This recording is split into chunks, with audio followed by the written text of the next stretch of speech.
Once upon a time, there was a princess and a nymphish girl born to a pirate lord, a girl as wild and changeable as the sea. The princess was beloved for her grace and beauty wherever she went, though in turn she had the weight of the world on her shoulders. Everything in her life had a path laid out for her by her grandmother, the queen. Life went according to this plan, until one day she met the pirate child. And though she was crass and base-born, they became fast friends. Through years of misadventure, they remained steadfast, until one day, they agreed that this was something more than friendship. It was love. But the queen saw no room for jetsam girls in the life of a princess. And even though she smiled whenever she saw the bride child, the queen began to weave a spell, dripping sweet venom in the princess's ear whenever they spoke alone. Words of duty, responsibility, what she owed to those who came before. These ideas shackled her to the destiny the queen had writ. Though it broke the princess's heart, she told the girl like the sea that what they had must come to an end. The girl became a storm. She wooed second-hand princesses' revenge, and when that didn't green her princess's cheeks, she stopped speaking to her altogether. She was a maelstrom of pain, fueled by the injustice of it, the spell, a binding curse upon her soul. As destructive as she became, no act of violence was salve enough for her wounds. In her grief, the hurricane woman had returned to her pirate father. He broke men under his heel for the joy of their screams most days, and mercy was almost unknown to him. Until the day it wasn't. There was a carpenter and his family, and perhaps because the pirate saw a little of himself in the carpenter, and his wife and his daughter, when the time came to break the man, the pirate found himself unable to do it. The storm child was furious. Why should this carpenter, this nothing, be given mercy? Even she had suffered the pirate's wrath, but this man, he should be free from torment? The tempest rose in fervor and fury, goading her father, calling him weak, saying he would never live this down for all his days. She was a screeching oracle of misplaced vengeance and petty indignation. She said the man should die. Why should he have everything when she had nothing?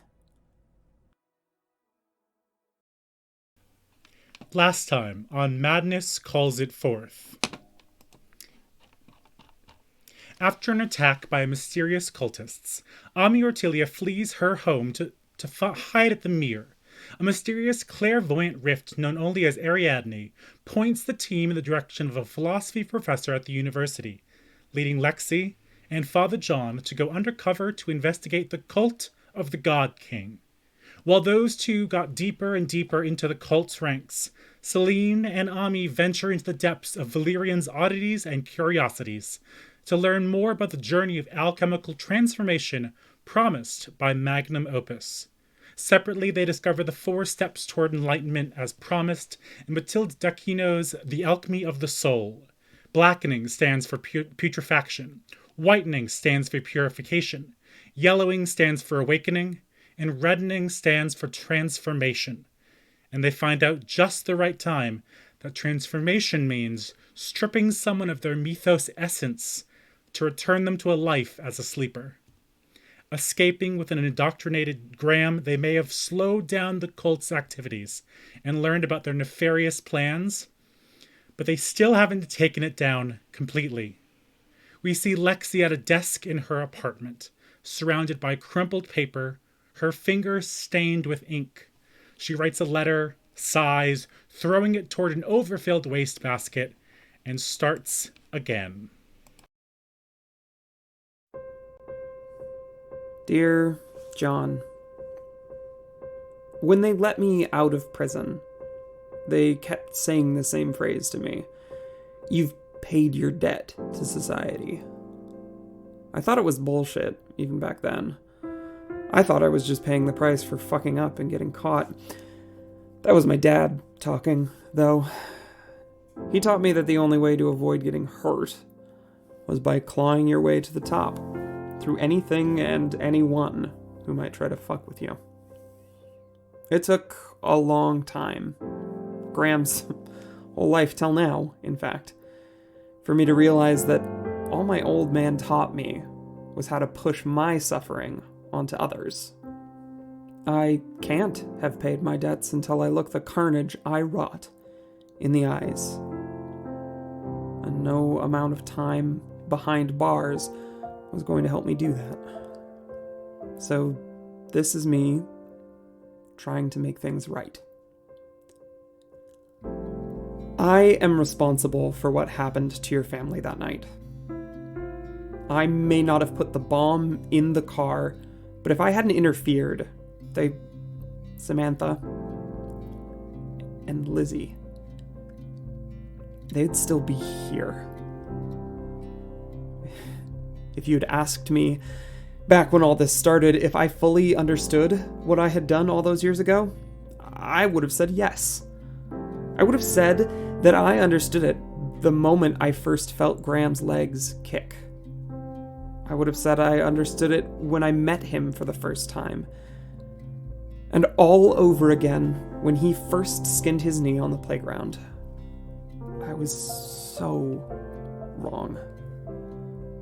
Seeing your family, and you with them, nothing I can do will ever make it right. My debts to you have only grown. Through all of this, I reconnected with Celine. You helped me rescue Graham before I even knew he was in danger. I met Ami, and so did my son. I think most of all, I got to meet a man who showed me what it means to wield power selflessly, who taught me that having scars isn't a sign of my failure, but of my perseverance. I made a friend who deserves people in his life much better than me. I don't know if you can forgive me. I don't think that I've forgiven myself, truth be told. But that's an accounting of my sin. My confessions to a Holy Father.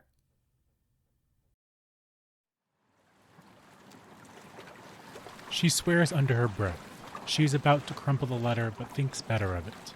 Her hands fold the paper neatly by thirds, and she puts it in the top drawer of the desk. Lexi stares out the window at the cranes hanging over the docks, and starts humming a quiet song to herself, before the scene fades to black.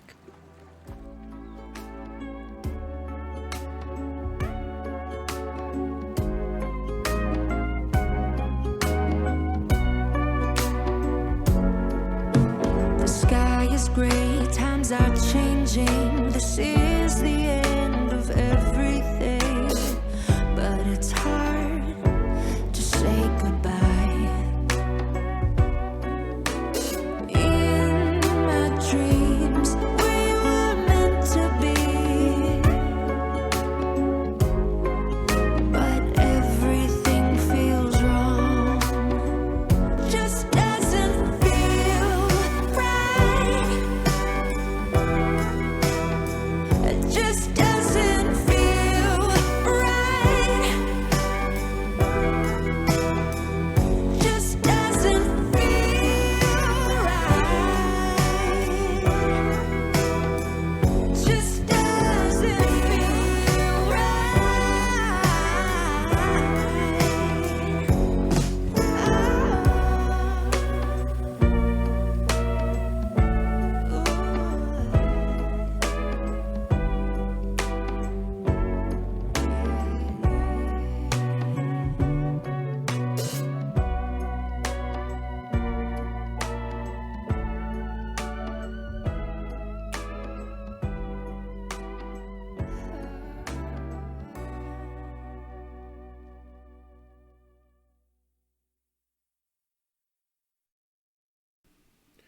Good evening and welcome to TPK Roleplay for the 6th episode of Madness Calls It Forth, our City of Mist campaign based on the Knights of Paynetown. Before we begin, this is a content warning. Knights of Paynetown is a dark noir-style campaign written by Son of Oak Studio and deals with issues like violence, emotional trauma, death, suicide, among other disturbing themes. This particular episode has warnings for cult indoctrination, potential emotional manipulation, and death, and as is the nature with stories, the campaign has historical, religious, and contemporary allusions that some viewers might find disturbing. Please know that those of us around the virtual table have given our consent to explore these topics together as respectfully as we can, but if you, the viewer, should feel uncomfortable at any point, please make sure to step away, get some air, stretch your legs, and check in on us again later. For more information on mental health services available to you, use !get help in the chat. Tonight's episode is The Alchemist.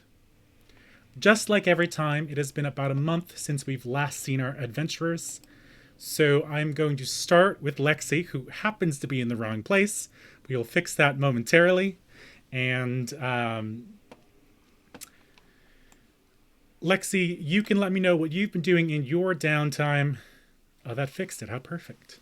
You tell me what you've been doing in the past month and what you've been doing on your downtime.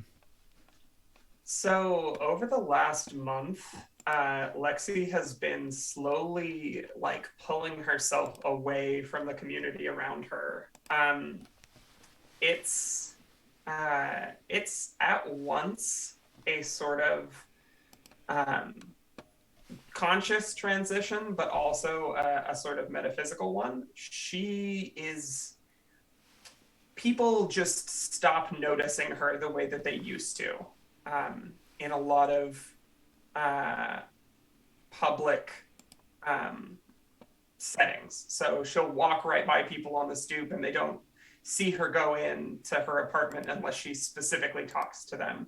And as a part of that, she's also finding it really hard to run the bar.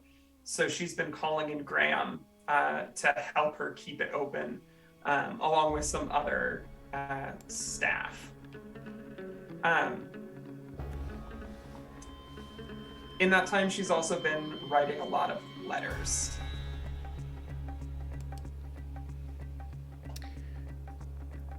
Anything else? I think that's it. That's the big stuff.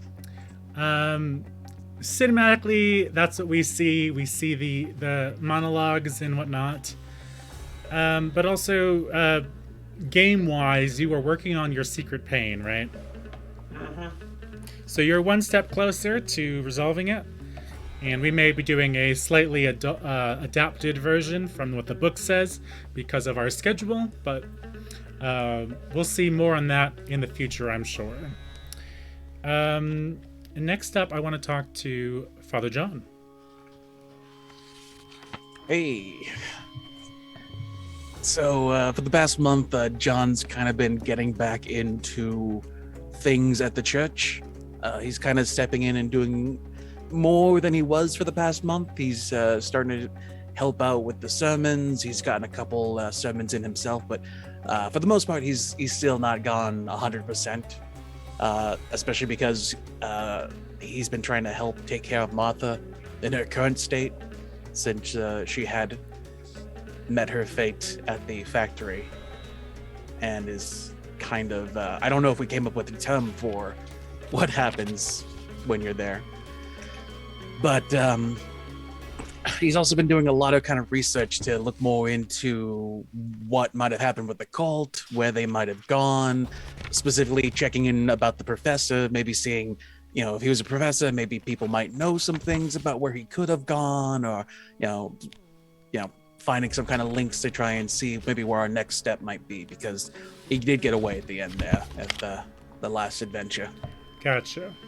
So, what you find out as you are going through and doing some research in the underground and kind of seeing what criminal activities are about, you find that what you thought you had stopped at the Glassworks factory has continued in a new fashion. So they are still shipping ichor from somewhere in the city to a mansion on the outskirts of the old part of town, Canseliet Manor, that seems long since abandoned, has been getting shipments about weekly from a mysterious gang of people who are working under the cover of night. In fact, after you have scoped it out as much as you can, you understand the security measures that are hidden in plain sight, and you've looked at the people who are coming and going from this place. Obviously dangerous, and a lot of them in robes, just like you saw in the cult. These are probably disciples of the Magnum Opus, and you know from experience they are incredibly dangerous. You do, however, come back one day. Are you still going into the church at all? Yeah, he's picking up a little bit more activity. He's definitely had his people know that he still is there with a presence, but he's still kind of slowly easing his way into things. So somewhere in the front entrance of the church, there is a community board of various things that are happening in the community, such as, yard sales and whatnot, and or bake sales for the local Girl Scouts, that kind of thing. And one day you are walking in early in the morning, and you find a knife that is gilded in, gold. The edges of the blade are dipped in gold, and it is smack dab in the middle of that board with a letter attached to it with your name on it. It's very short and it's very to the point. It says, Mr. Buchanan, I'll be expecting you at my mansion, Canseliet Manor. Well, fuck. All right, I gotta. Hey, Gregory, I'm gonna be in my office real quick. I gotta make some calls. Let me know if you need anything. All right.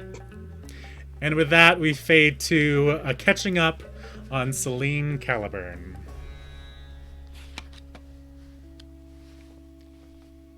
Sorry, I'm still a little in shock from the reveal from the opening letter. To where I'm headed to a mansion. What have you been doing in the month since we last saw you? So I have been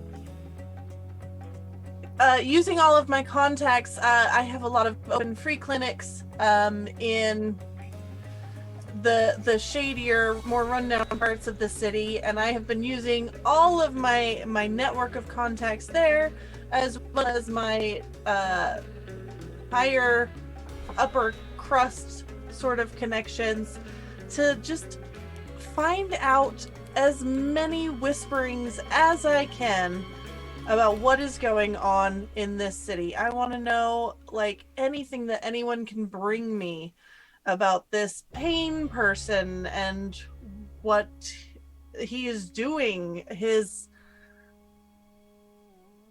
effect on people that are special, anything that's going on with this organization and the cult and everything.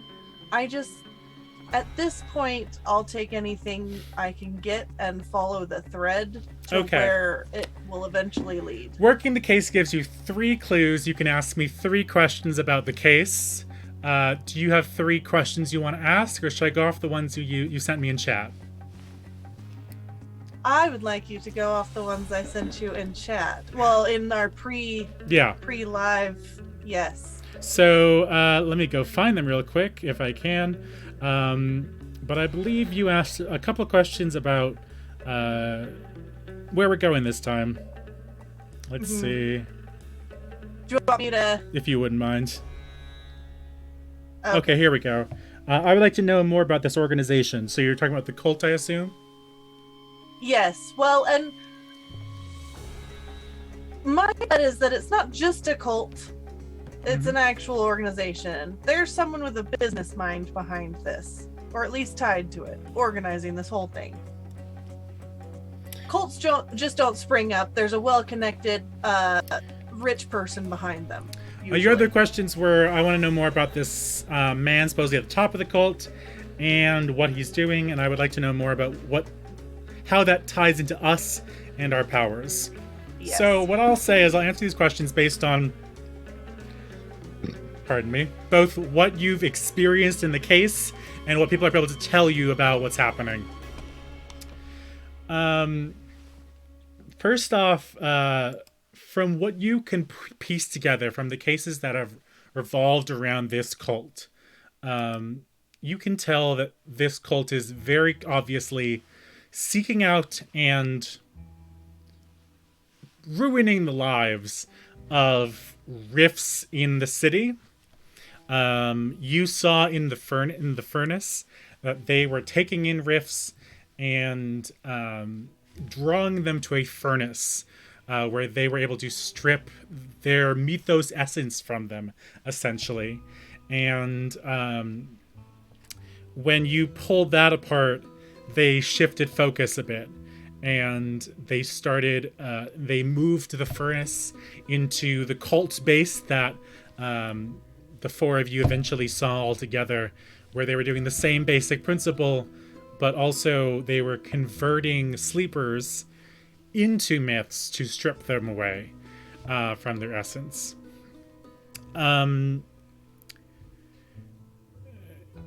You could probably piece together that the cult is looking for either powerful or a specific kind of mythos, but I don't think you know what kind that is.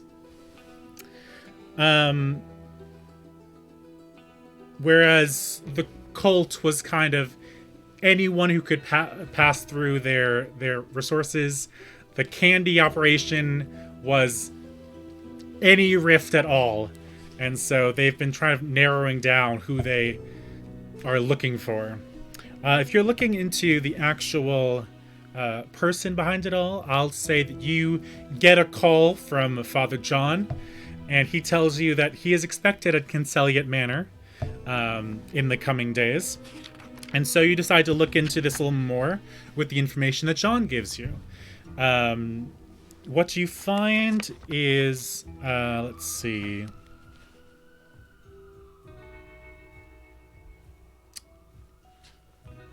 Yeah. So, you find a layout of the mansion. It's very old and dated, but it's exactly what you expect it to be. A grand open foyer and several areas for a kitchen and a library and that kind of thing. City records also state that the mansion is owned by an Armand Kai, but the original date of purchase was lost or redacted.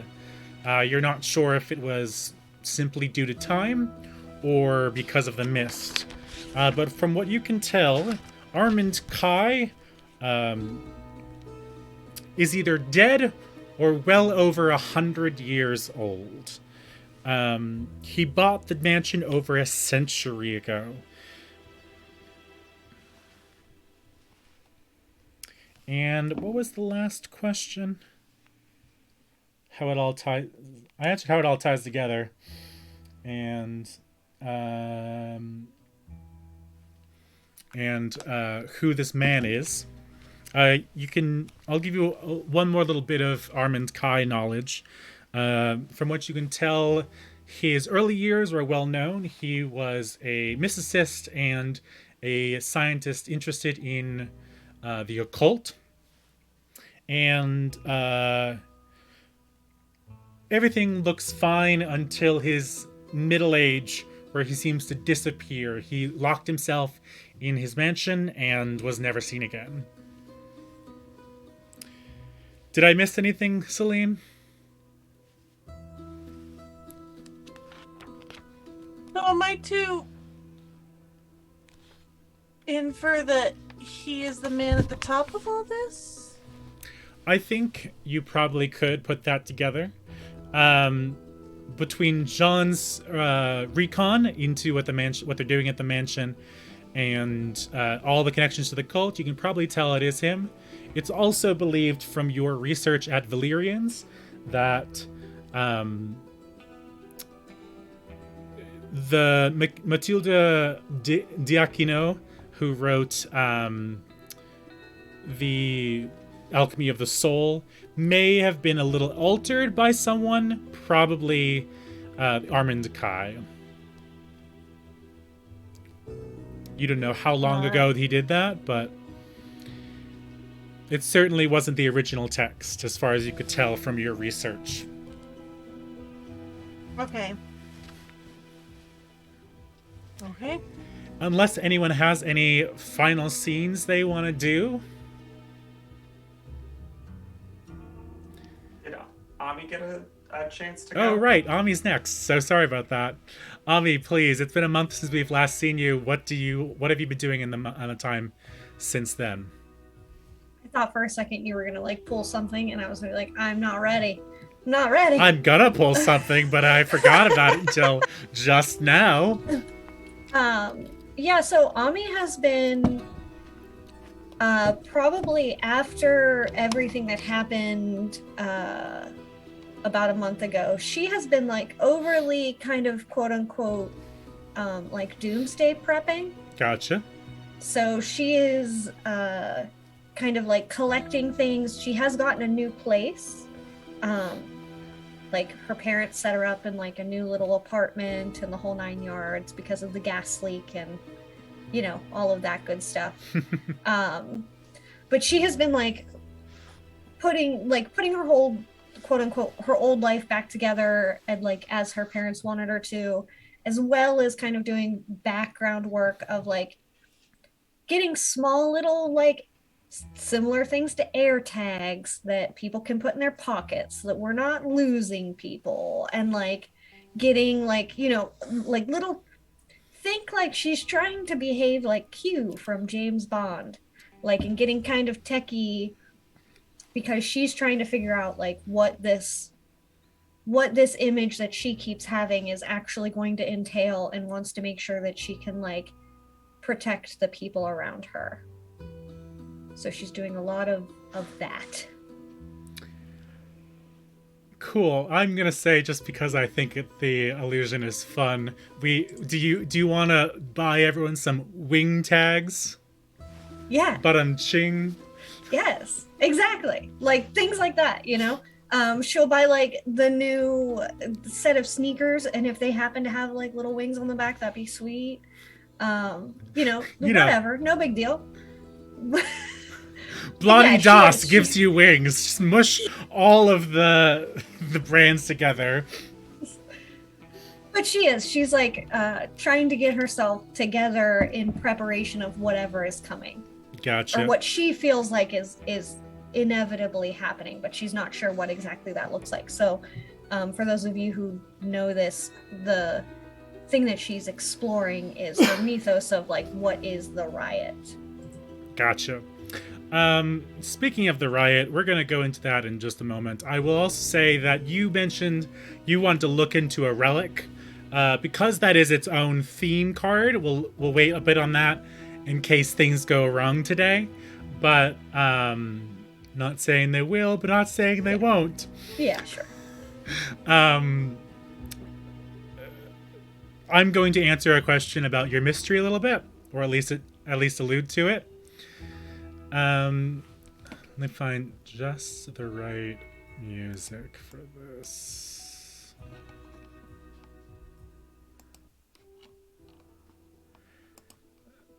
So, one day while you are doing some research, you fall asleep at your computer, head straight in your lap, in the keyboard, and you start to dream. And this dream is a little bit more vivid than one you've probably had before. But you're walking the street in a city that's trashed. There is obviously been chaos here, and it is a wasteland in the city. You see broken windows, you see a turned over car, and in the distance you see smoke and fire. And far away, you see the silhouette of an old man, probably in his 70s with a receding hairline and a beard. He's wearing what looks like a kind of old-fashioned suit and shirt. Something turn of the 20th century. But he is facing away from you, so you can't see what's happening. He holds his arms out wide, and he radiates a deep and dark misery.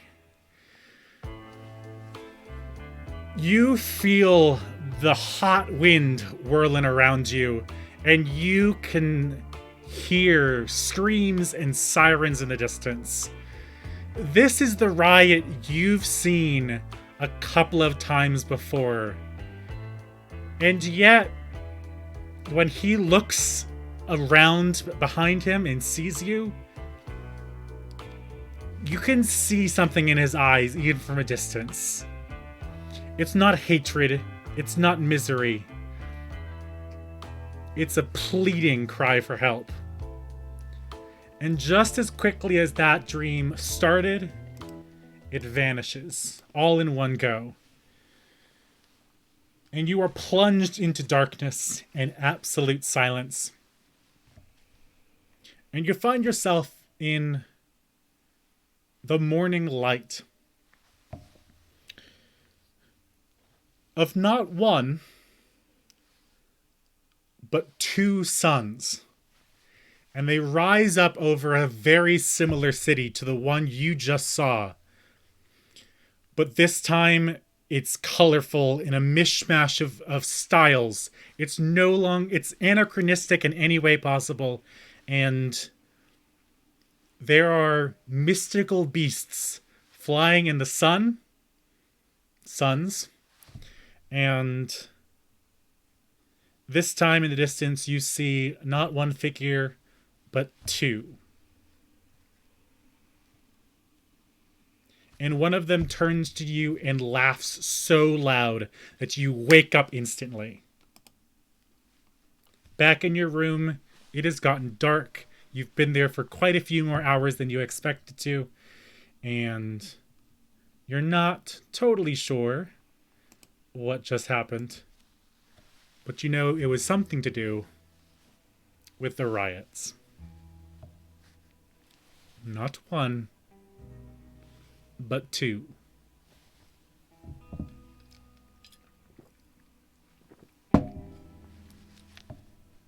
I just decided to make your life even harder now. You're going to know what it means very shortly, I do promise. Maybe not this episode, but certainly next.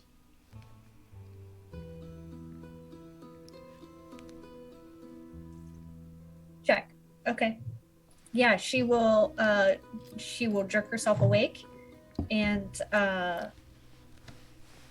panic look around her apartment, because now she is kind of like on edge about it going up in flames. I bet you wake up that way every night now. Yeah, absolutely. And then jot like a small note in her phone, like using the notepad in her phone, of like some of those details, and then set an alarm to wake herself up and get in touch with everybody in the morning. Great. Our scene is in a shift basically right away, and we're going to find ourselves outside the front gates of the Canseliet Manor. The gates once were gilded, but have been stripped by age, and massive vines curl around the cracked stones of the wall that runs all the way around this property.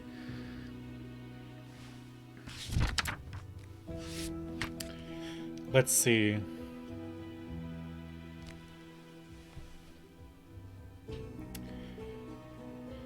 It is cold, and it is just about to rain. It has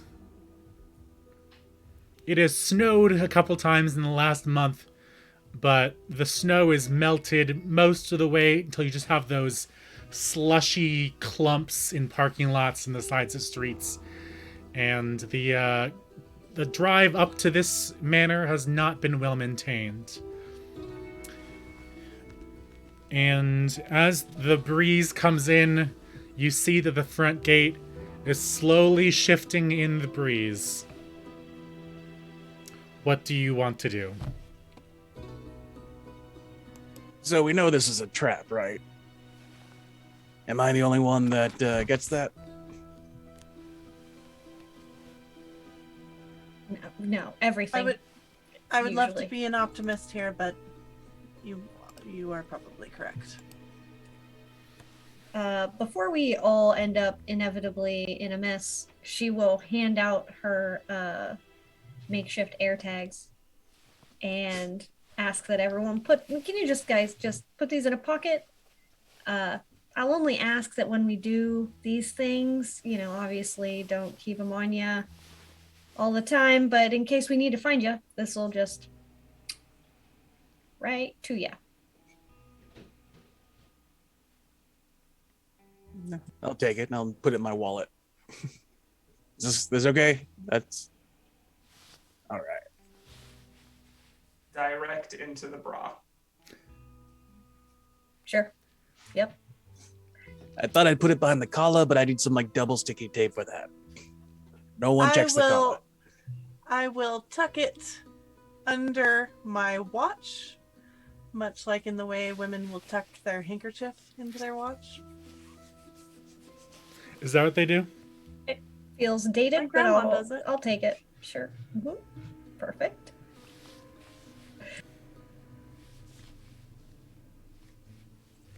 So, are we just going in through the front door, or do we have a plan on this?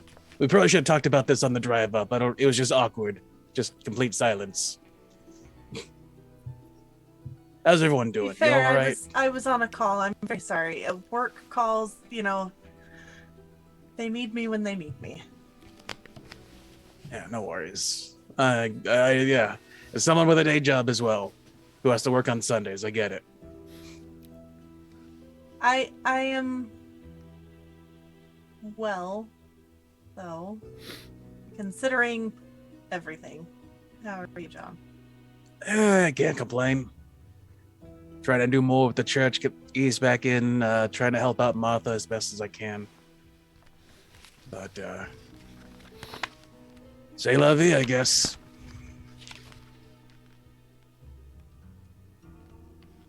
Got a cool new dagger. Did you guys see this? Have I showed you it yet?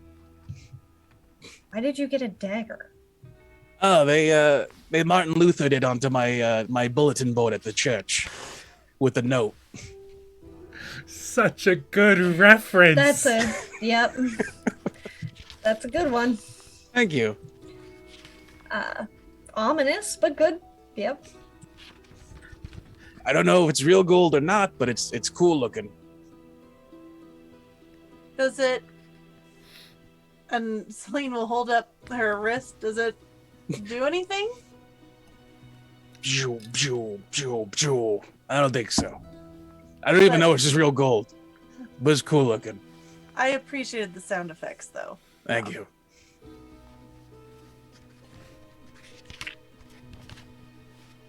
All right, so we doing this? Is Lexi here? One more time. Is Lexi here in the I assume everyone's car here. with us? Yes. Okay. Did you not hear me talking just now? No, Oh. not just now. Just now. You were smoking just now. Yeah, you hadn't been saying anything as far as I know. Out of character. Oh, I yeah. haven't been saying anything. In character. You didn't hear me talking just now? God damn it. Was I shooing too loud or? It's been happening to me a lot lately. Everything we've been through, especially you and I, Lexi. That last month was but we made it through, and believe me, I ain't sleeping well, so I doubt you're sleeping well either. It's been rough. Yeah. Things have been different since the cult. How's your boy doing? He's good. He's, he takes after me in the trade like nothing you've seen. So he's helping And out it's at been the. good to have some nights off. Yeah, well, maybe one day I'll take an actual vacation that doesn't get weird. So, Yeah. all right. So, we're just gonna go in and crack skulls, or what's the plan? You are the one with the invitation. Yeah, I read the invitation again. What exactly did it say? I didn't write it down, but basically Cool. it says, You're Mr. expected soon. Mr. Buchanan, I will be expecting you at Canseliet Manor. I guess technically it's just me. I could go in and you guys could look around and, set up a perimeter. I don't know how the hell we do these things. I joined a cult last time. I'm not great at planning. I'm more of a jump in, fist first kind of thing. Although, dagger now. Dagger, I mean, dagger, dagger. If John has an invitation, we have an invitation. One must assume positive intent. We were asked here. Oh, absolutely not. I am positive that shit is gonna go bad. That's the positivity I got right now. It's like those old detective novels. You don't announce something like this unless you're expecting it and expecting to make it hard on somebody. If you all want to hang back or like sneak around, I'll go in. If they're expecting me, maybe they're not expecting you. Or Yeah, but here's the thing: is that we always end up splitting up, and then it's just a fucking mess to get back together. this is true. Steps all together for once. All right, stick together.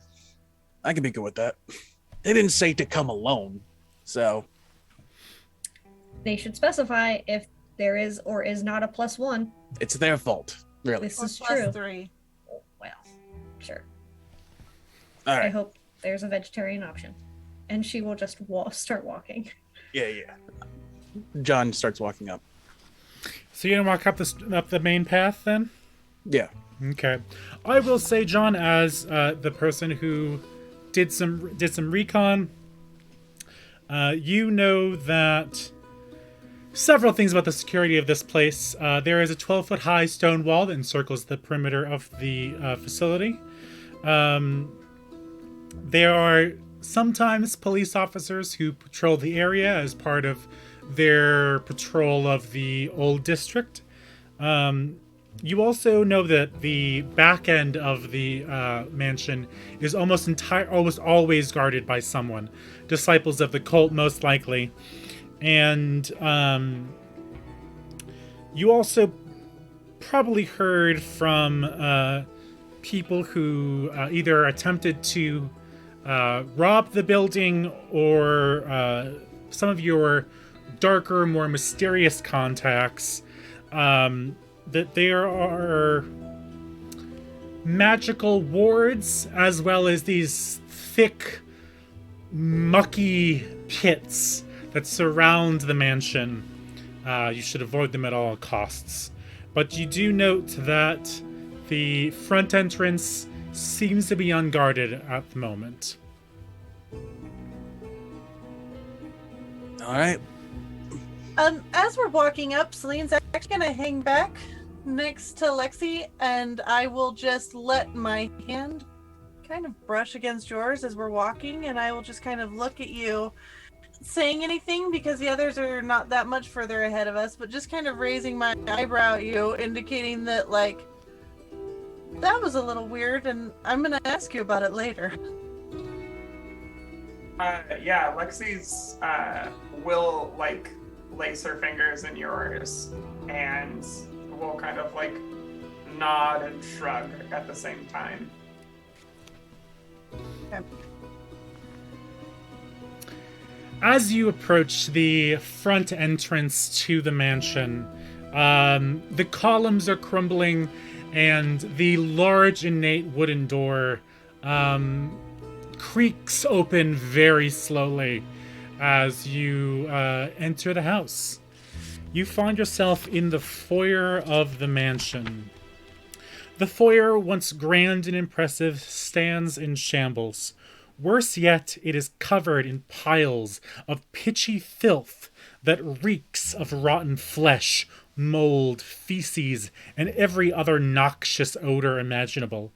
It is all you can do not to hurl when the dark sludge begins to move, slowly slithering to the center of the room, where it coalesces into a hulking, tubby creature which stares at you with the shimmering red eyes of a fly. Keeping your lunch down becomes a true challenge, but not the only challenge. Wait, so there's a fly guy? There is a large, hulking Goliath of rotting flesh. Filth seems to slough off of it, and he has several large red eyes that kind of cover it. In the brief moments where you can see it, he has scaly purple skin underneath. Because John addresses it and holds up the letter. Hey, Lurch, I guess I'm supposed to be here and meet someone. It doesn't say anything.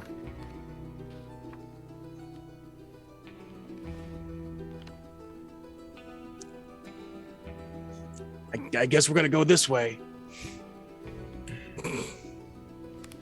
Yeah. All right. Don't go all Frankenstein's monster on me.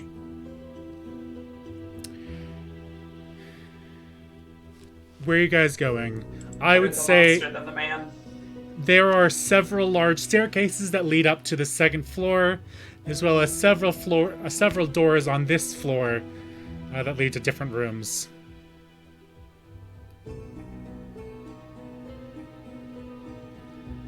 Okay. So we're in like the Where would foyer? I guess, if I was looking at this mansion, where would I guess the drawing room or study would be?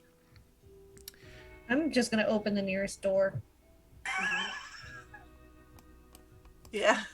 So I'm just gonna slide open the nearest, I'm assuming, like, very nice pocket door.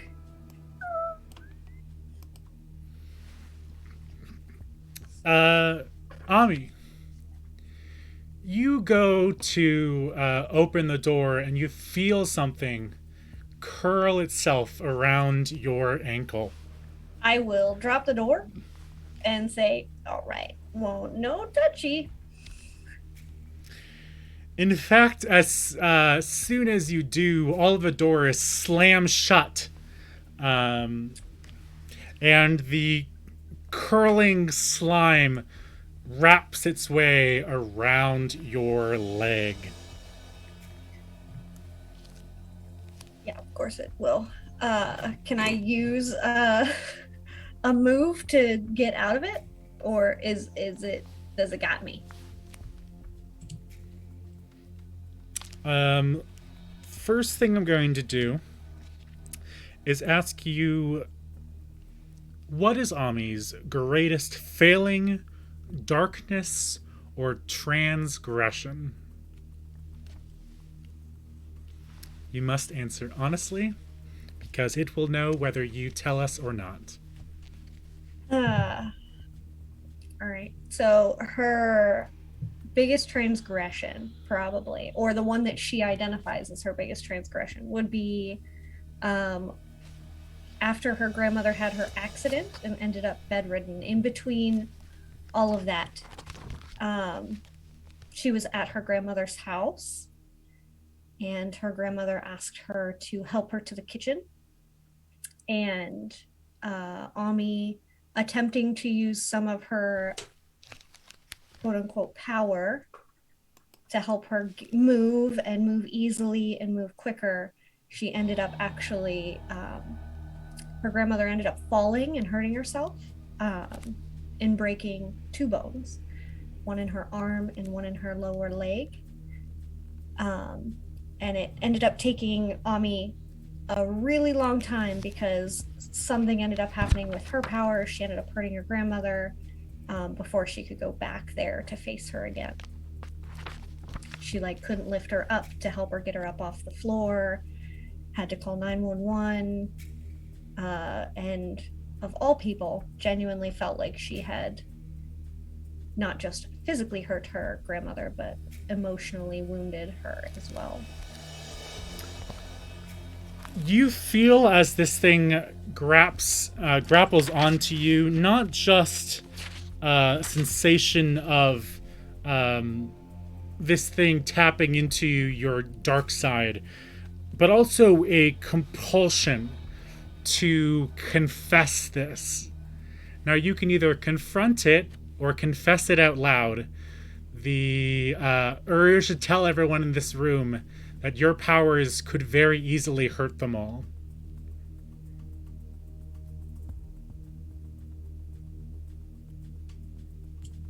Yeah, so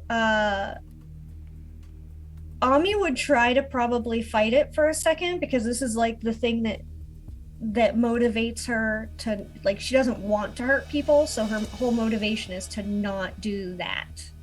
So she would probably try to fight it.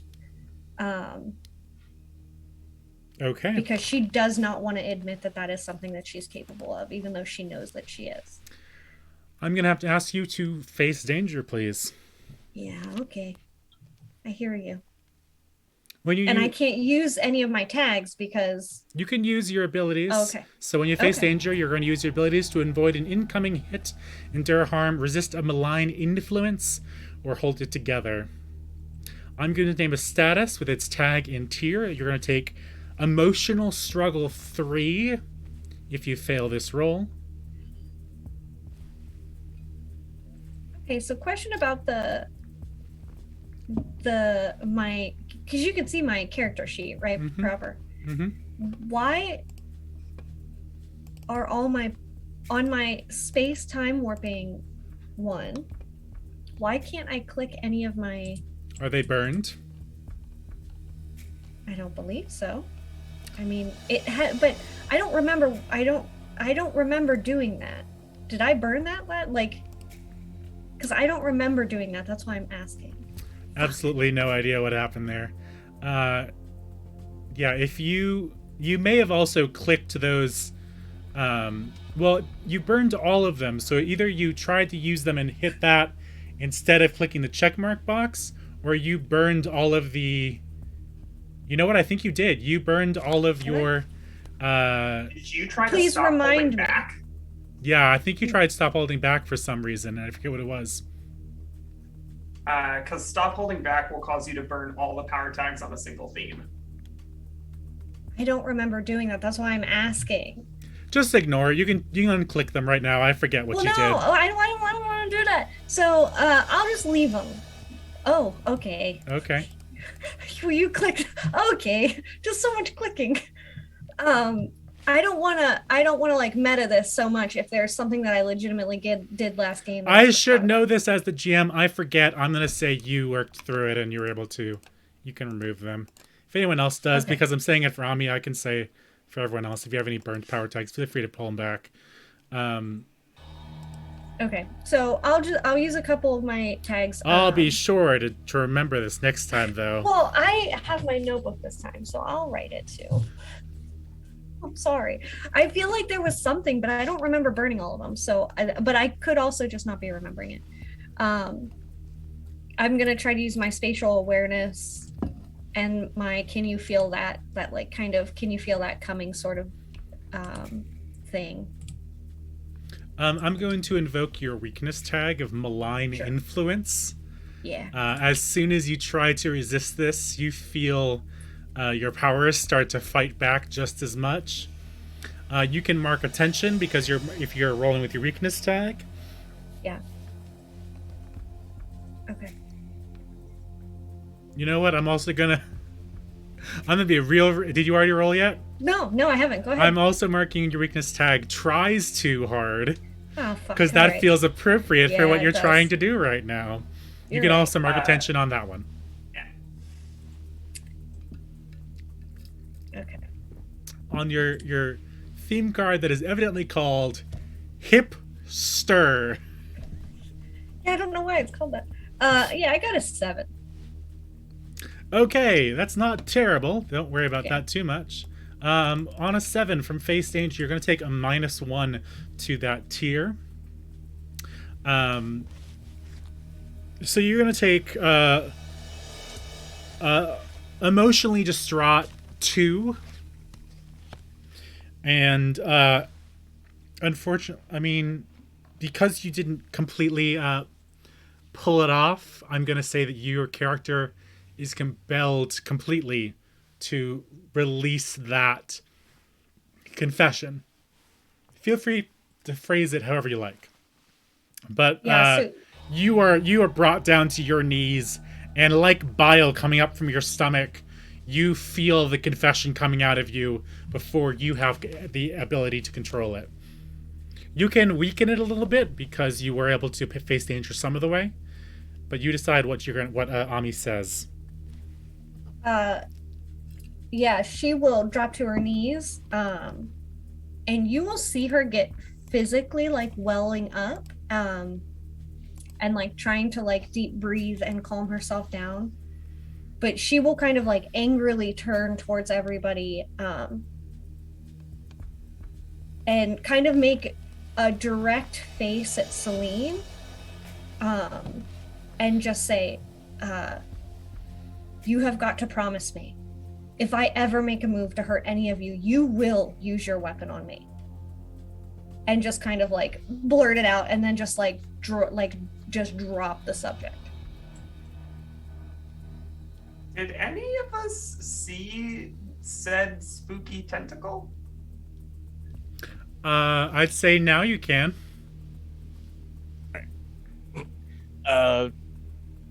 So reacting to this, John's gonna be like, dagger, dagger, dagger, and just like runs at the thing to try and chop it off of her leg. Okay. Looks like you're trying to, I assume, hit with all you've got. Yep.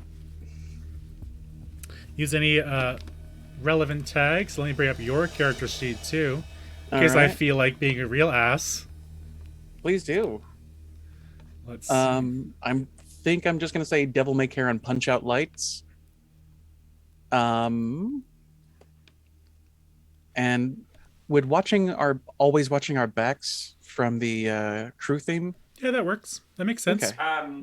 It also, if you're using the dagger, technically that dagger would go on a story card, so that's another +1. Oh, shoot! I didn't even think about that. Yeah. At this point, I'm pretty sure Vermin understands this system better than I do. All right, let me add a story tag real quick. Cool. As she is golden dagger. She's the person who reads rule books for fun, so I wish I had that skill. Stories. Oh, you ever just like can't sleep? Insomnia is a real bitch, and roleplay. I just need to hire you to like read all my RPGs and be like, Nick, this doesn't make any sense. I got a 15. Damn. I was going to mark your weakness tag. Sees a victim in everyone, so feel free to mark attention on that one. But you would have rolled a 14 anyway. When you score above a 10 on hit with all you've got, you get to you give the target an appropriate status of your choice with tier equal to power. On a 10 plus, you choose 2 of the following. You take cover or secure a superior position. You get them good or get many of them. You control the collateral damage. You hold the target's attention if possible, and you gain the upper hand. Take 1 juice. What 2 things do you want to do, and what status do you give the Euronymous? Euronymous, whatever you pronounce it as. Is that the name of this thing? Yes, it is. How about disarmed as a tag for it? Did you just say disarmed because you're trying to chop its arm off? Yes, I am. Fine. What is the power with your power tags minus the weakness tag? That'd be 4. 4, cool. So you smash through it, and something in the midst of this, the gold dagger cuts through it, and it shudders. It like spreads up through the mass of it all, and you realize at that point that this thing fills the entire room, but somehow as you smash through it, it ripples and the whole arm that was blocking Ami's way dissolves. The automaton in the middle of the room hurls itself around to look at you. Did you choose either of the two things that you want to add to hit with all you've got? Control collateral damage. Okay. Just in case there's any kind of like recoil or anything. So you can define what that looks like. So what's your other thing first when you put it all together? Oh, and then I was going to do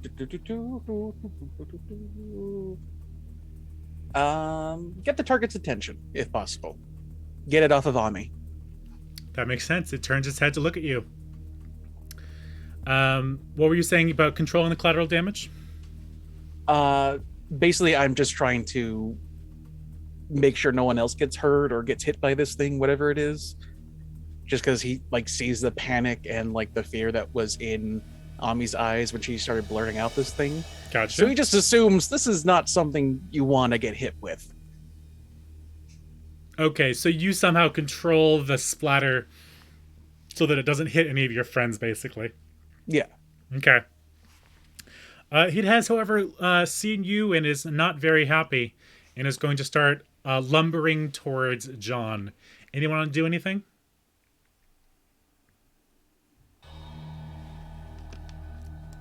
Yes. Time to change the music, too. John sees that he gets his attention. He's like, yeah, come on, bring it, Abby Normal. Can I just kind of reach out my arm and grab at this thing as it's extending towards Father John? Sure. How do you do that? My bracelet will extend forward, just coalescing from mist into a long, and I forget the name of it, but it's like a pike with like a double, it's like the point and then the hook. I forget the name of it, but I will just kind of try and like latch and pull this thing from grabbing at Father John. Gotcha. For me, it sounds like you are going toe to toe. Yes. You are abusing abilities to overcome someone or something in a struggle for control. State what your goal is. To potentially harm this thing, but mostly to kind of knock it from its attempted attack here. Gotcha. Are you perhaps like hooking it under the legs kind of thing? I was going for whatever appendage it was moving towards Father John with. The whole body is kind of coming towards you. Yeah, then we'll sweep the vaguely way. Humanoid. Okay. It's gonna see you coming and is going to attempt to grab it if you do not succeed. You are going to roll plus power. And we'll see how I got a great success. Great success. 12. I'm not going to be able to invoke enough weakness tags to ruin that one. So on a 10 plus, you choose 2. You manage to achieve your goal, or you get them good, or you block, dodge, or counter their best attempts. I would like to block, dodge, or counter their best attempts. Okay, and? I am acting defensively here. I want to move quickly, and anytime it tries to move towards any of us, I want to be there fending it off. Oh, but you choose 2 there. Oh, right. I managed to achieve my goal, taking something they hold, which is ground. I would like to, any ground they hold, I would like to move them back and make them unsteady. Gotcha. Do you want to narrate it for us? Yeah. So as this thing comes lumbering for us, I will just reach out, clearly having been practicing, and I will extend and just knock back an attack, and it will move forward again, and I will be there again, just continually knocking back attacks, occasionally changing the form of the weapon to meet the need, until it is moved back and no longer attempting to strike at any of my companions. Gotcha. Real quick, anyone who wants to do this can. Could you please roll me a straight investigate with any tags you feel like doing? Feel free to call it. I'll do one, because I was thinking about doing something like this anyway.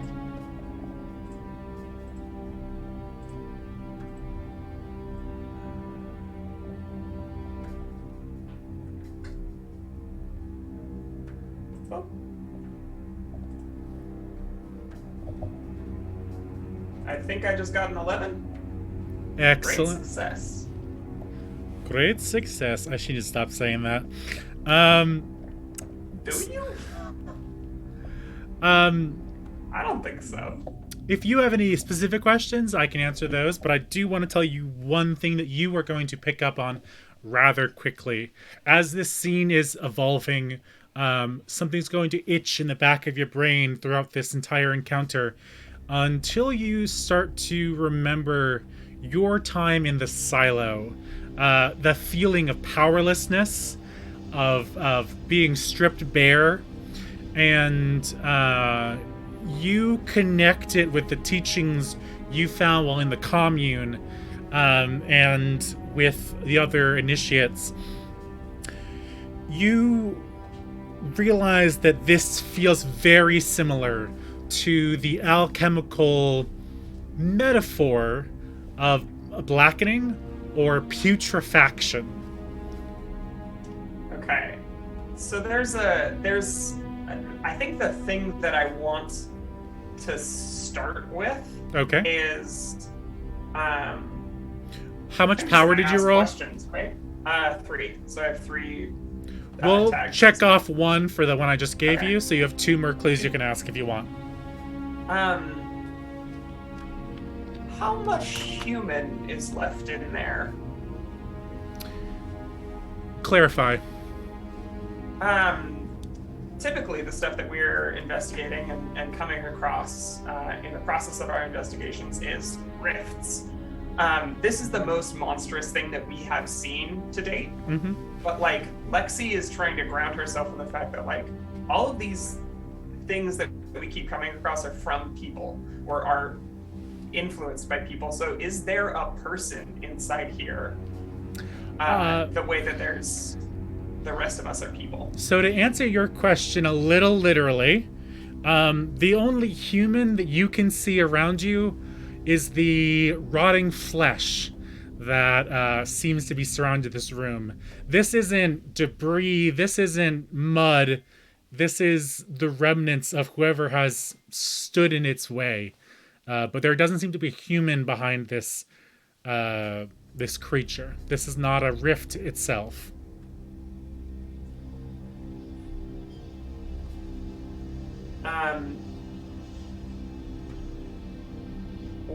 This is certainly magical in some way, but it's not a person. Okay.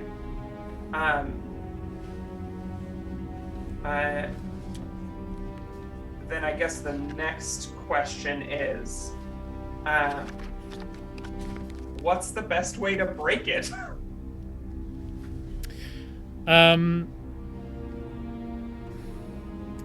There's several ways I could say this. Basically, you saw just what John's blow did to it. If you could smash these things to bits, you could at least slow it down enough to get out of here. But you also know from your experience with the cult that the act of the blackening stage of the process is all about expressing your weaknesses. And so there's probably a connection in that.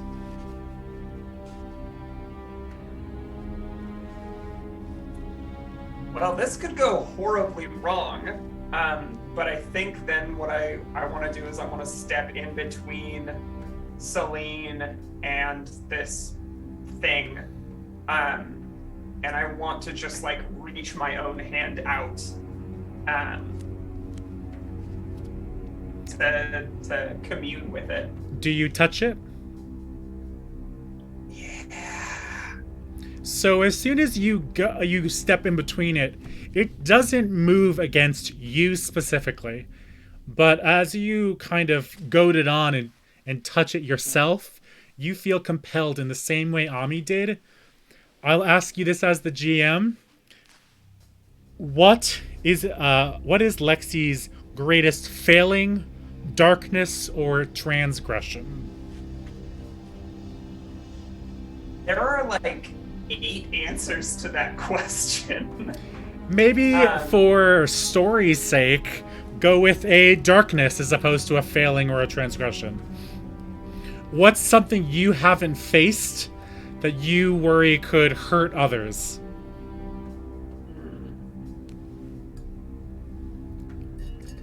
Something that she Or hasn't faced. roll a d8 and pick one at random.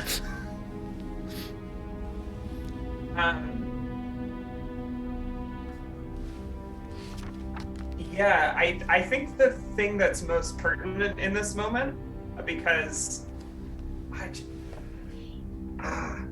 for the structure of the overall narrative, I don't want to hit the big one that we alluded to at the beginning of this episode until later, if I can avoid it. But I think... Don't go for the obvious one. Go for the other one. The other 7. The other one. The other ones. All of them. So Any specifically, I think it's back shortly after Celine and Lexi had their falling out. Lexi had was dating Ami's dad briefly, and this is also right before she went to prison. Dating is a very loose word for it. Hooking up with is the better way of putting that. Yes. You feel the same urge, bile coming up from your stomach to express this defamation. What do you do?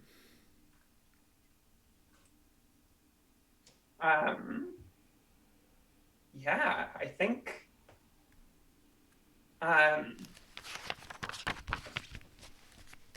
Lexi just turns to Ami and says, Ami, there's something I need to tell you.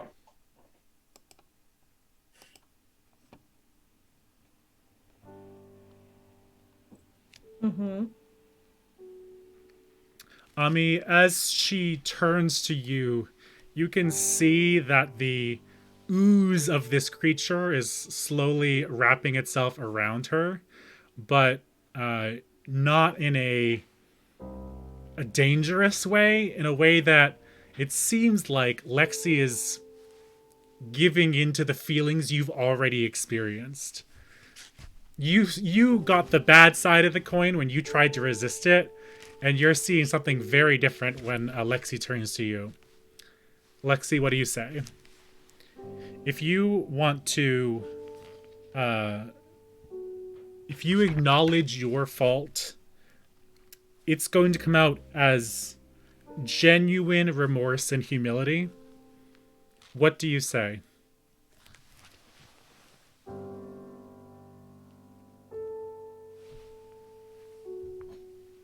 Maybe you already know this on some level.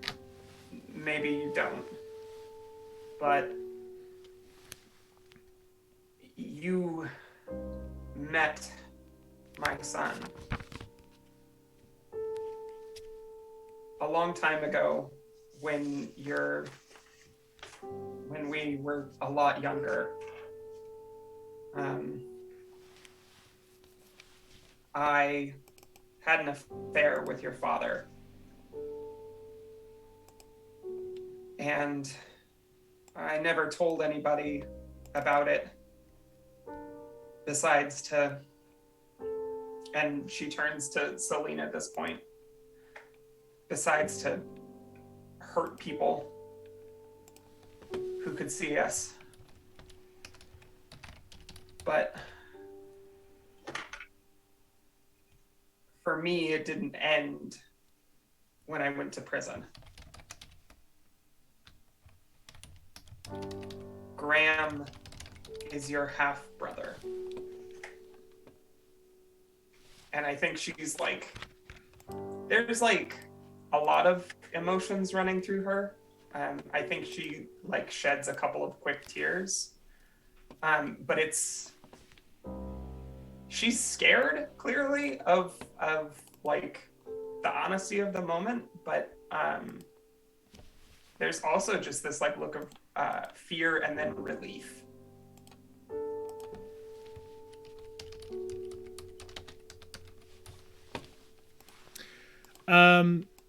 Great. So, as you give in to your failings, you're going to take the Tier 5 Humbled status. Humbled, Humbled. And you feel this ooze of slime recede off of you as it takes Appeased 1.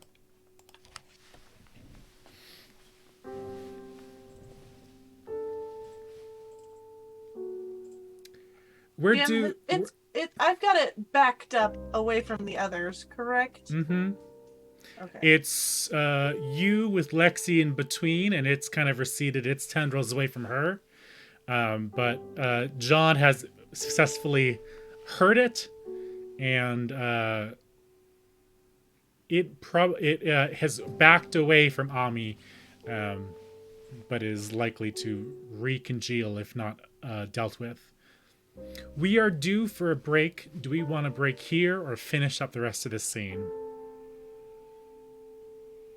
I'm fine either way. That sounds like a question for Chrissy. Yeah, I'm okay either way. Okay. Thank you. This monster, as it curls itself away from Lexi, is going to reach, a hand is going to form from the mass on the ground, and it is going to reach towards your leg, Celine. What do you do? I have been moving against it at every point, transforming my weapon as well. Even after this scene where we all just kind of were taken off guard as this happened, I will instantly transform the weapon into a flamethrower and just go wild. It sounds like you are trying to trying to hit it with all you've got. Absolutely. I feel like the time to be dealing with this thing is no more. Great. I'm going to say... Nope, I don't have any weakness tags that feel appropriate here, so go ahead. Roll to hit it with all you've got.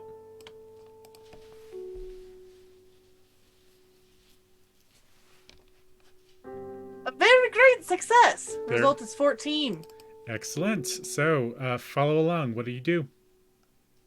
I will instantly transform into just one of those like long extensions and just flame this thing away. Like I am trying to get rid of like a terrible infestation of mold or something. Okay. I would say that no matter what happens, you're going to decimate this thing. Pieces of rotting flesh are going to burn. It is going to get so disgustingly smelly in this room. But the tendrils of ooze will sink back into the walls. And it's going to be licking its wounds for quite a long time. But it has abandoned you all. It has increased it to increased the story tag on it from Hurt Monster 4 to Torn to Pieces 6. Congratulations, right, you've solved my putrefaction puzzle. I will let this form back into my bracelet, and I'm just going to turn and look back to the others between Lexi and Ami, just trying to gauge what is happening right now. Ami is like still on the ground, probably off of her knees and now back against like the door frame of the door, just like staring. I wouldn't say angrily, but there's a mix of hurt and confusion and I don't want to use the word betrayal because that feels a little bit strong, but as if like she's been kept out of this big loop that everyone else has known about, you know, that like feeling of like, cool, I'm just not good enough to know this stuff, I guess. And she's just going to like reach that pocket door or whatever and like slide it open again and just get up and like wordlessly walk in.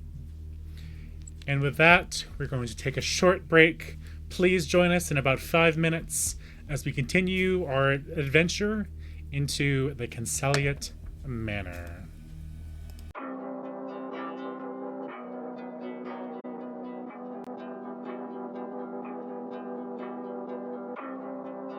Welcome back to Madness Calls It Forth, the Knights of Paynetown campaign.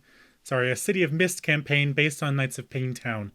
Where we just last left our adventurers, they are entering the Canseliet Manor and have vanquished their foe of the Eurynimus. I'm going to pretend that I've said that correctly. Moving on, you found yourself, Ami, in a very old and very dusty library.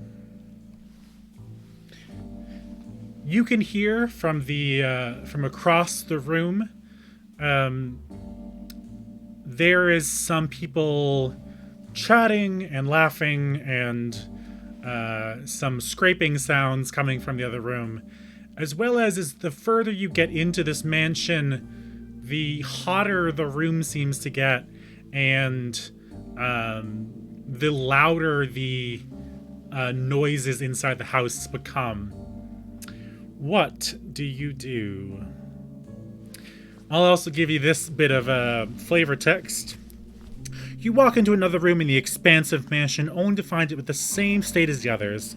Once lavish furniture stands buried solemnly under a thick film of dust.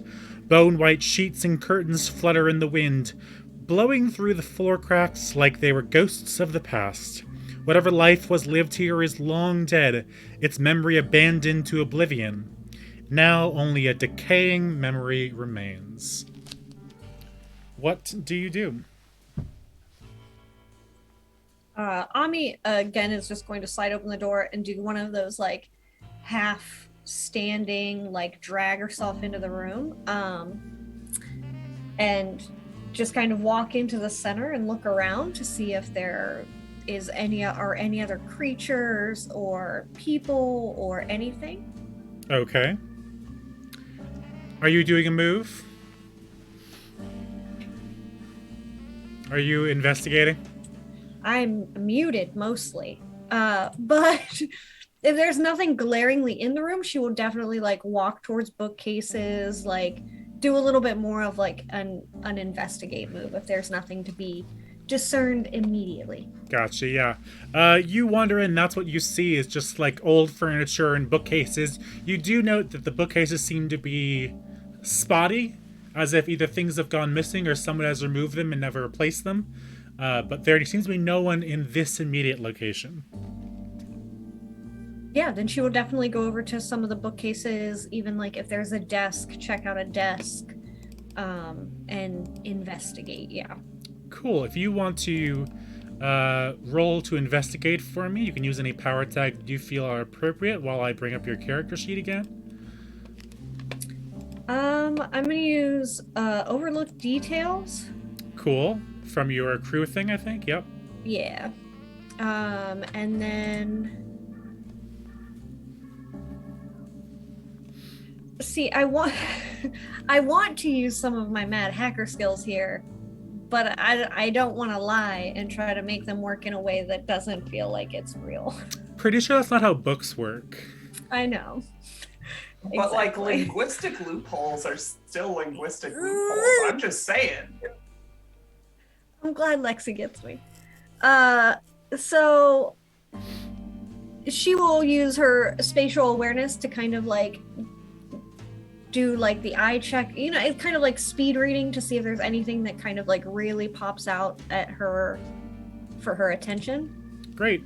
I'm going to, you're using perfect spatial awareness, you said?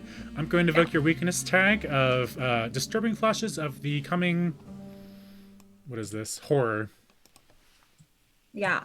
And if you fail, we're going to give you some disturbing flashes. Sure. All right. I got a mild success. Okay. So we'll only give you mild flashes of the coming horror. Good. Mild. You can spend your clues 1-to-1. Clues equal to power. So how much power did you have at the end of there? Cool. On a 7-9, I'm going to choose either your investigation exposes you to danger. The clues you get are fuzzy, incomplete, or part true, part false, or whatever you were asking us, you want question in return is invalid here. So go ahead. What do you want to know about what's in this room? I would like to know if there's anything in this room that is relevant to us getting through this mansion safely. Safely, you say? Okay. We'll say that you go through the bookcases and find various occult and magic texts. There's a lot of gaps. Something or someone has come through and removed a lot of the important ones, but you can tell just from what's remaining that the person who filled up this library was deeply involved in occult, magic, and alchemy, as if that wasn't surprising. However, what you also are going to note is that, let's see. Basically, as you're kind of using your sensory powers as you move around the room, you see photos on the walls and a safe in a corner and various piles of papers and things. You'll notice that there's obviously been some people in here lately, but also you get, as you look around and you start peering through all of the occult books, a bit of your dream starts to kick in the back of your brain, and you get a headache for a moment. As you close your eyes, you see flashes of that part of the dream with the man with his arms outstretched and chaos reigning the city. And you have to take a second to take a breath. As you fill your lungs with oxygen again, you settle again, and you open your eyes back in the room you were in. But just tapping into your powers for a second there, you got flashes of those horrors that you have been dreaming probably every night since. Do you give the all clear to everyone else to come on in? Yeah. Yep. Okay, the four of you have entered into a dusty old library. Are you okay? Holding one of the like not useful books in her hand, she will just kind of like look down and kind of like flip the pages. Yeah, it's been a long night and I feel like it just started. So yeah. All right, well, just making sure you're still good, kiddo. Thanks. Yeah. She'll just kind of toss the book aside, head towards the safe, or just kind of like wander around the room if she's not getting anything new, unless anyone else wants to do anything. Any other doors in here? Mm-hmm.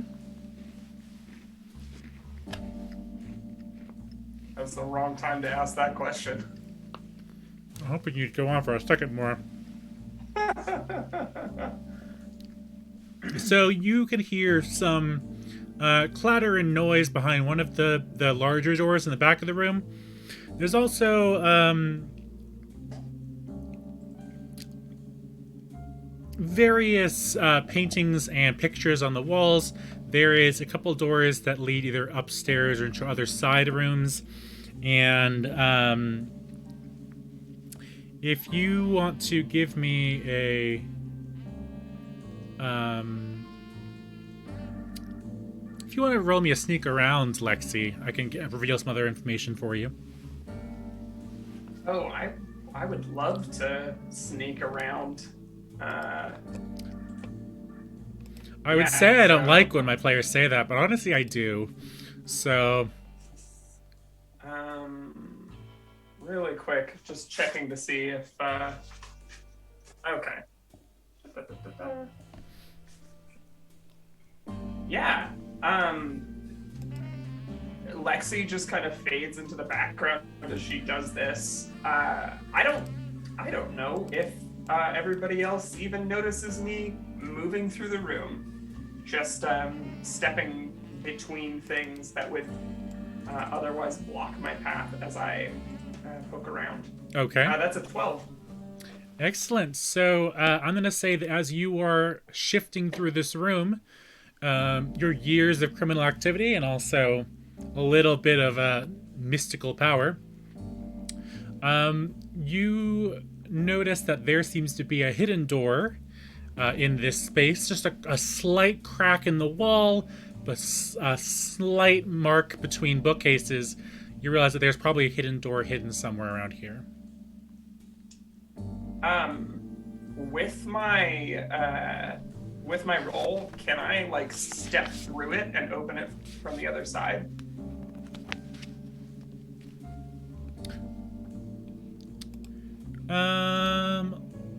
I'd say you'd need to roll me a change of the game because you're trying to use your powers to give your allies an advantage. Okay. Cool. Then I'll do that, I guess. Give me 1 sec. Yep. You're good. If you want to invoke a weakness, not quite there seems appropriate here. It feels not appropriate for a weakness in this situation, so go ahead and roll without it. Okay.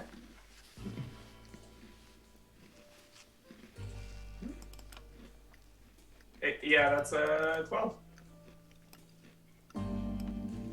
Well, you get to use, you get to juice equal to power, good old pocket juice. Spend your juice to gain the following effects: 1-to-1, create a story tag, burn a power tag, or a story tag, or give or reduce a status, with the 10 plus effects listed below. I'll say that one of them is going to be unlocked door. Cool. And then I'm probably just going to hold on to the rest of that juice for the moment. Okay. I'm making a quick decision in my head. Give me 1 second. Celine has entered the room and is looking around, but I feel like it's a little redundant for me to be like, I also check, so. Go ahead. Feel free if you want to. Just tell me how you specifically look around the room, what specific clues you're looking for. In the meantime, I'm going to tell Lexi that you shift through the door, and the three of you don't even realize that she is there when suddenly a crack opens in the wall and a door slowly opens. Who doesn't realize who is there? There were a lot of pronouns there. Sorry. Ami, Celine, and John. You don't realize that Lexi has even probably entered the room when suddenly the door opens and she walks into frame. Okay. Little warning next time, Lexi. Last door we opened, a tentacle monster came through. I walked right past you. I didn't see you. Also, you opened the door from the inside? That's new. Yeah.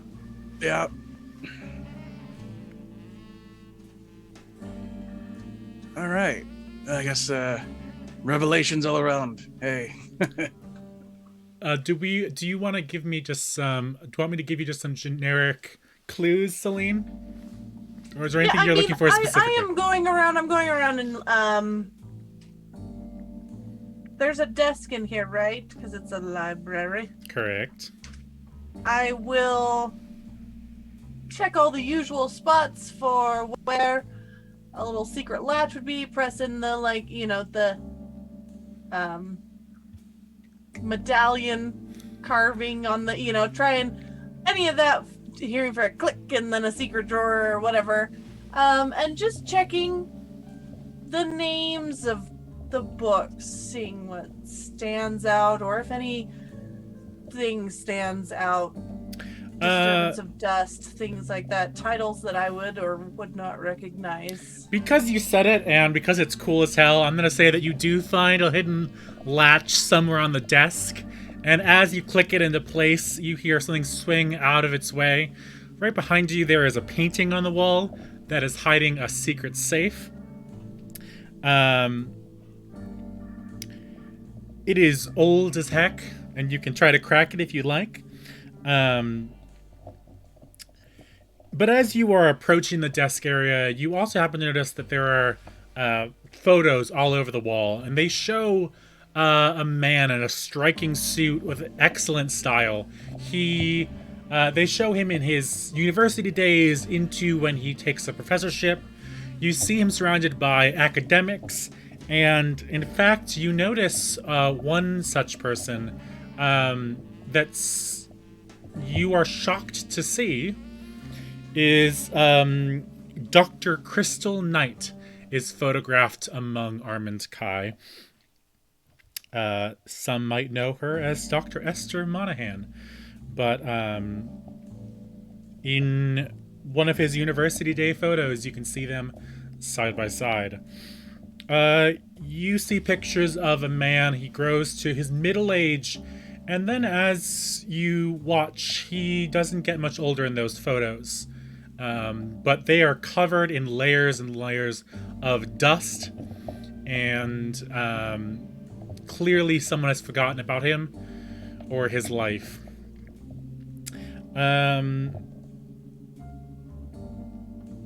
Can I attempt to form my bracelet into a very, very thin blade? Okay. And slide it along the seam of this old safe? Sure. I'm going to ask you to do the same thing as I asked Lexi. Can you change the game for me, please? Using any relevant tags you want to give yourself a advantage by opening the safe.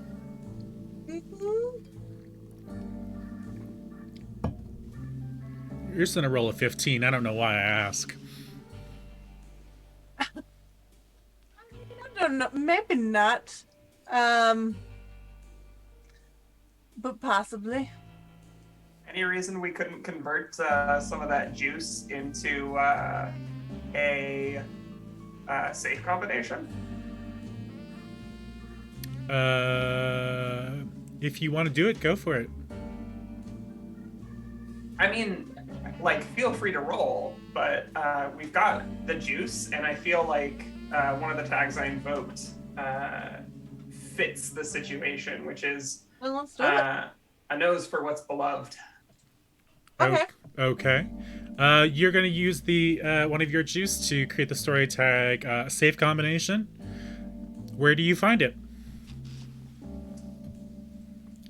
So,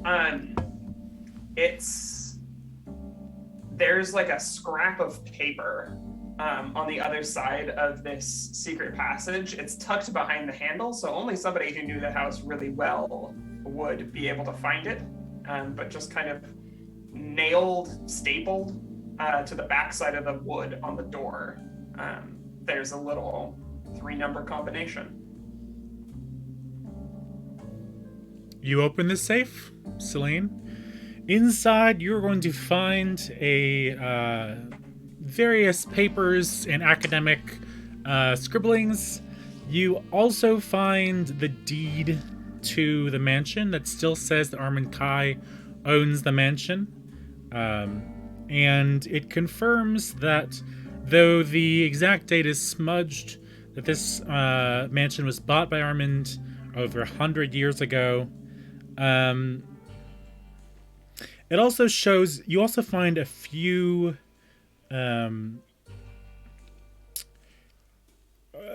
between the notes of academic notes, you find that a journal, and as you flip through it, it starts very academic, and slowly as you move on through the journal, you find that it gets more and more frantic, searching for some solution.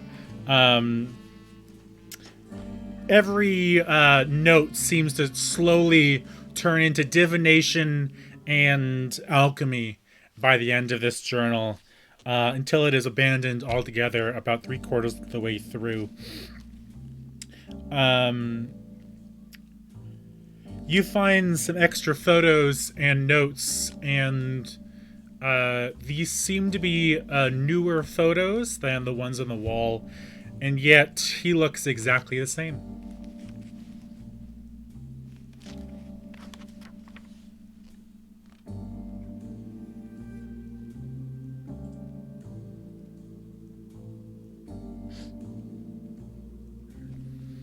So I'll even give you this one. Hold on. You're gonna also find a book. Let me look it up real quick.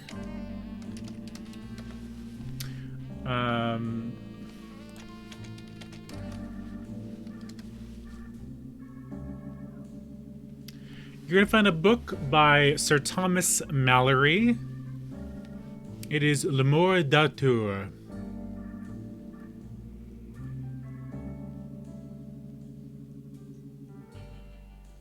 I can throw that in chat. Yes, if you could, more what? L'amour d'auteur. Something love. Tour of love? I don't know. Just wait for Luca to read that. Actually, it might be L'amour d'auteur. Oh, the death. Oh shit. Are you gonna share with the group?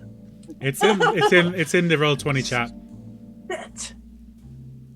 I thought I was waiting in Discord. Do like I a fucking nerd. recognize? So it translate Le Mort d'Arthur, right? So the death of Arthur. Mm-hmm. By Thomas Malory. Would I recognize the author's name? You tell me. Do you think you would recognize this story? Be honest. The story, yes. Especially after Ami was like, hey, this is what I think we are. I would have definitely done some research into it. But also, classic literature, things like that. I've been brought up in a certain way. Okay. I feel like I'd be familiar with those sorts of things. I don't know about this particular book, though. Okay. Then I will say you recognize what it is, but not the, like... You probably haven't read it specifically. Right. But I will immediately recognize its importance, or at least relevance to me. Then feel free to share that with the group. Or the stream, I guess. So I am going to, so for anyone who doesn't know, I am Excalibur. That is my rift. Mm-hmm. My relic is Excalibur, and my full name is Celine Caliburn, which Caliburn is derived from the word Excalibur, or even the translation in some languages. All surrounding Arthur and the Knights of the Round Table, Morgan Le Fay, all sorts of things like that. My grandmother's name is Morgana. So The Death of Arthur by Thomas Malory is relevant to my interests. Le Morte d'Arthur is tales about the legendary King Arthur, Guinevere, Lancelot, Merlin, and the Knights of the Round Table, along with their respective folklore. I won't tell you what that means right now, but you can feel free to make up your own theories. Presumably, none of us can read it because it's written in Middle English. So again, is it in Middle English or is it in Latin or something? It is strictly in Middle English. And like Middle English is not Old English, but it's about as readable as Chaucer. Oh, for sure Celine would be able to pick out most of it then. She's really rich. She had tutors.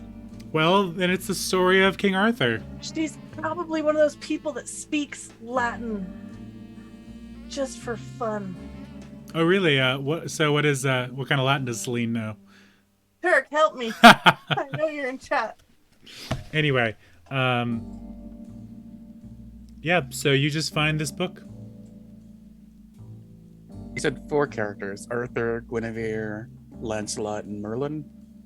And various others. It's all their tales. Okay.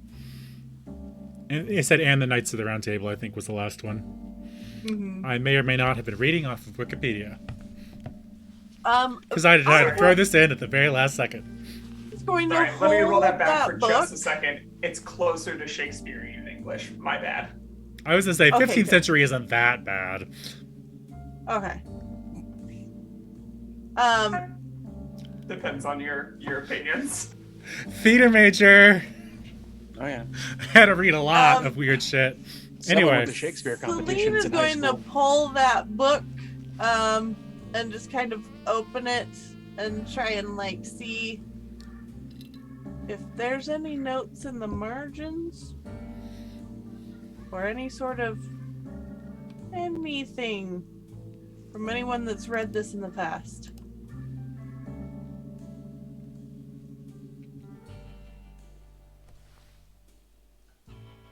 Sure. I'll give it to you for free.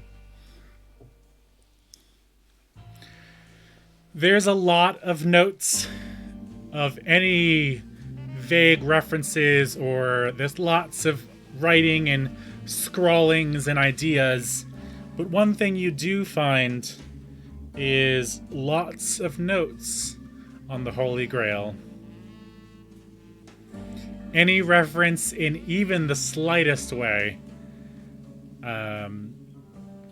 is circled. Anywhere where the Holy Grail is missing, or variations that it might be, any cup, saucer, bowl, or platter is highlighted. Okay. I am going to just hold that up to the rest of my crew here.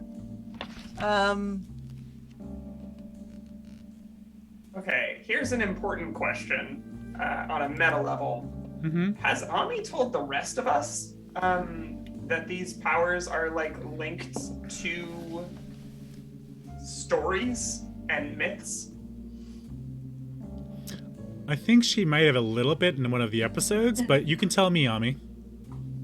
Yeah, she has been, and again, this is kind of like meta above the table, like, and she kind of touched on it with like her freaking out on John a bit, of like feeling kind of like left out and outside of.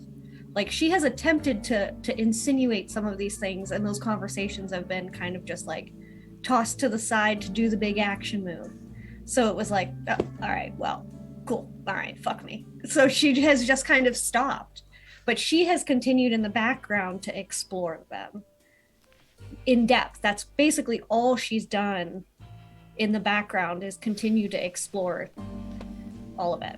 I think Job or John would know that, because like he even like from the get-go kind of knew what he was going through was very similar to the story of Job. So, and I think that might have just been something that he kind of thought up on his own, just kind of because he thinks whatever this is a blessing and or curse.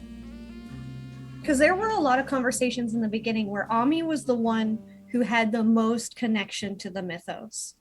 Like she was the one who has been experiencing it and kind of like the knowledge for the longest. And she had attempted to bring some of that up, but it wasn't anything that anybody at the table Understood latched at the time. onto or understood. know So we kind of Ami- went in a different direction. I I know that Ami shared with Celine did. Celine because that inspired Celine to embrace and try out that whole Knights at the Round Table thing with Crystal Knight. Yeah, Celine, but Celine also very specifically like asked Ami. Yeah, I did. I was like, "Hey, you're on the internet, kid. Tell me what I am." Correct. So, Vermin, you can tell me whether or not you think Lexi has put any of the pieces together. Something tells me probably not, but you can tell me otherwise. No, absolutely not. The thing for Lexi is like, she's a rift of like a very obscure character in very old poetry. That she may have been assigned. She probably was assigned Beowulf at some point, but like, she didn't read it, probably.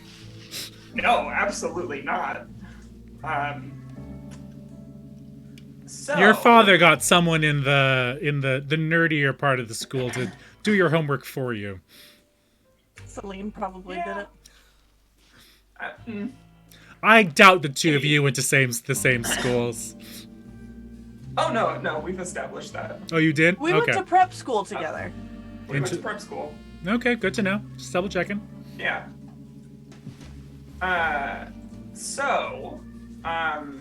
I think Lexi's reaction to this book is like, okay, what's the significance? Well, potentially a lot, but for now I will point out that there seems to be a lot of fixation on the Holy Grail in here.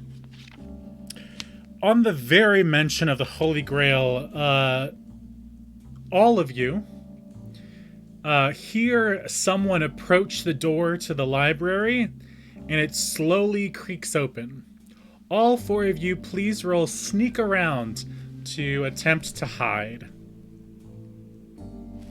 If you do.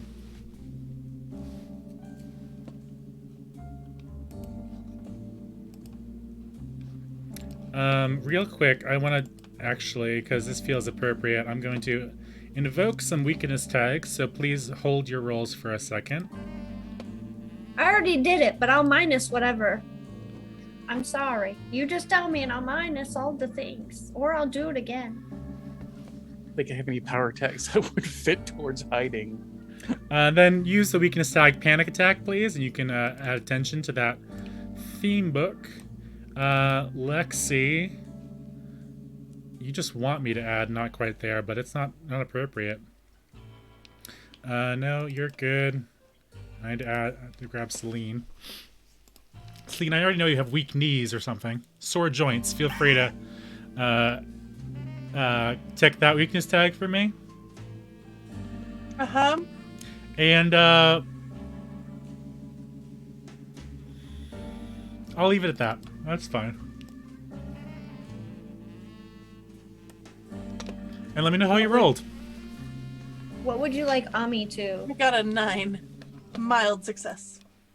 Give me 1 second, Ani.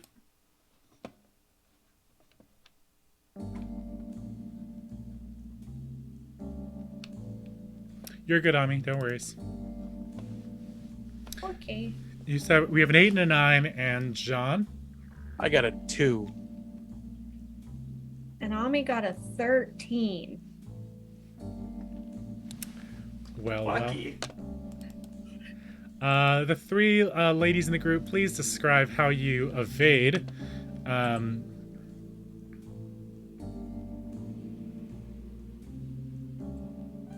Ooh. The three of you, however, I'm going to give you all. The three of you the two of you who got semi succeeded. Please, you must leave something important behind, or be discovered. Ami, you're totally fine. You blend in somewhere, and you can tell me how. And John, you're going to be discovered. So, I was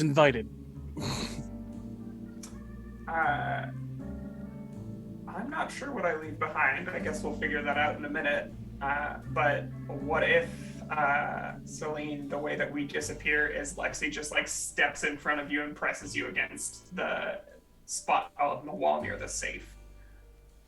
I will drop the book then. Okay. And as the three of you hide, Ami, how are you hiding? Feel free to flavor text it up. Yeah, so you guys will definitely see her in what looks like probably just the wildest flash of speed. Find like just the smallest little spot in between like a bookcase and a curtain where like you wouldn't notice if you really tried. Okay, you're stuck behind a curtain that's working somehow shockingly well. But John, however, you rolled a 2. Yeah, he looks around for a hiding spot, and he's like, fuck it, and just leans against the desk. In walks a mid-20s girl. She has long dark hair, and she is wearing the maroon garments of one of the disciples. And she looks straight at you and goes, "What the fuck are you doing here?"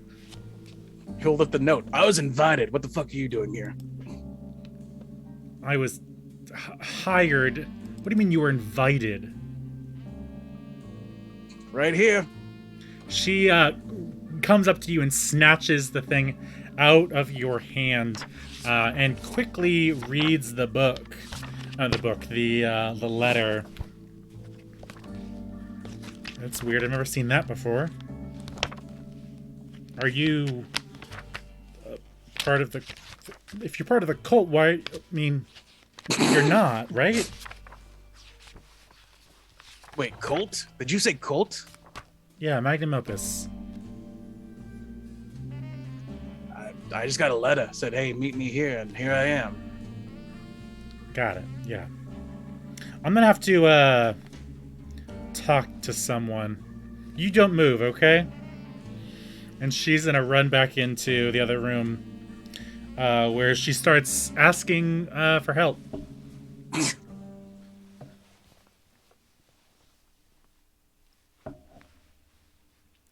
You hear her yell, "Tony, get in here!" And along with the girl with the dark hair comes a large man. He's got fiery red hair, and he lumbers into the room. Tony? What the hell is he doing in here? Again, I got a note. I was invited. Very, very welcoming you all are. I had to like walk in. No greeting, no hi. No how are ya? No, oh, you got the note. Good to see ya. He turns to the young girl that's quite a bit shorter than he is. Does he have any weapons on him? Go check him out. And she wanders over to you and starts patting you down, looking for weapons. I like hold her off and I'll pull out the gold dagger. Like this was left with the note. So I don't know is this part of it? Do you need the back? Is it a key? It's really cool. She snatches it out of your hand and like looks at it in detail. Is it real gold? Because I don't think real gold comes from a place like this. No offense, but this doesn't look like a place that has real gold. She goes, shut up. And she asks the tall guy to bend down, and she speaks to Tony and says, you can hear just barely that she's whispering about, there's no way he can transmute gold, is there? None of us have gotten that. Why does he get that? Oh, you guys know about stuff like that? Is that why the note was left for me? Are you a disciple? Tony says. I mean, I'm a disciple of something. Are you wearing your priest attire? I don't see why he wouldn't have.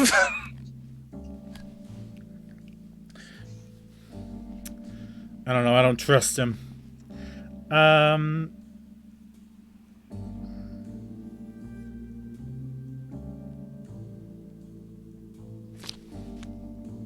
Hey, look, you folks are the ones that brought me here.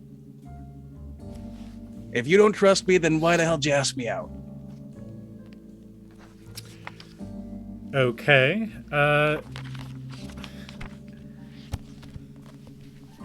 me grab one thing real quick, okay? I'm just, as the GM, give me 1 sec.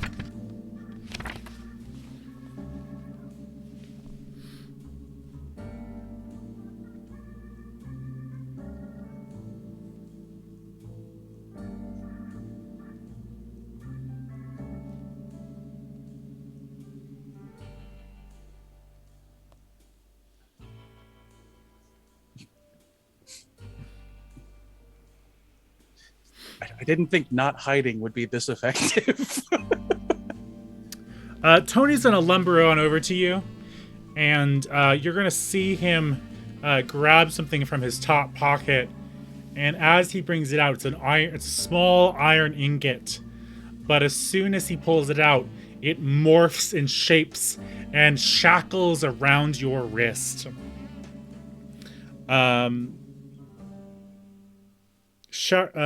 He pulls out a chain from the shackle and says, "You're not leaving my sight. Come with me." And he ushers you through the door, out of the room. We're going to switch over to the three that have found hiding places, and you can tell me what you want to do.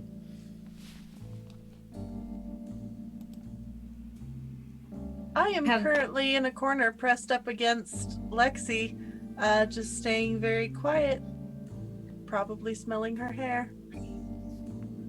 Because that's creepy. That's an appropriate time to do that. It's just the scent is right up in front of me, and we're just very quiet, and it's like all you can hear is their heartbeat and smell them while you're trying to like be quiet and not be found.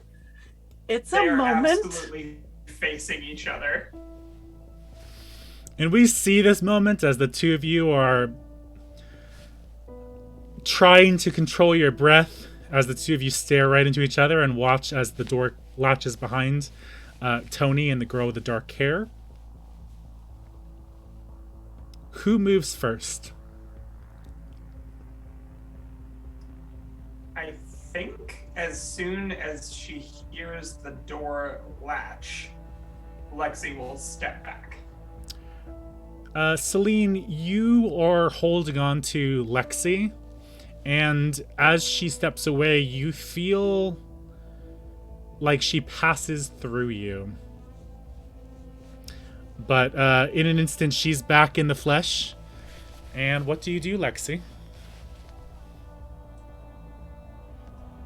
So, just clarify something for me. Mm-hmm. Did the secret passage get opened? Or, so there's a door in, a door out, and a secret passage? Correct. There's probably a couple other doors in the room lead to other parts of the mansion, but they came from one of the larger doors at the back of the room. They did not come out of the secret door. Okay.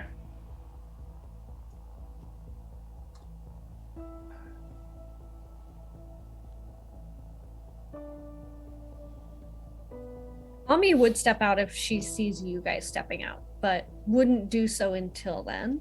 Yeah. And then hold up her smartphone with John's little tiny AirTag spot beeping, like just blipping there, like, and she'll do it silently just in case, like no words, just like, and you'll see like a bunch of little dots in one space, but like one little dot kind of to the side.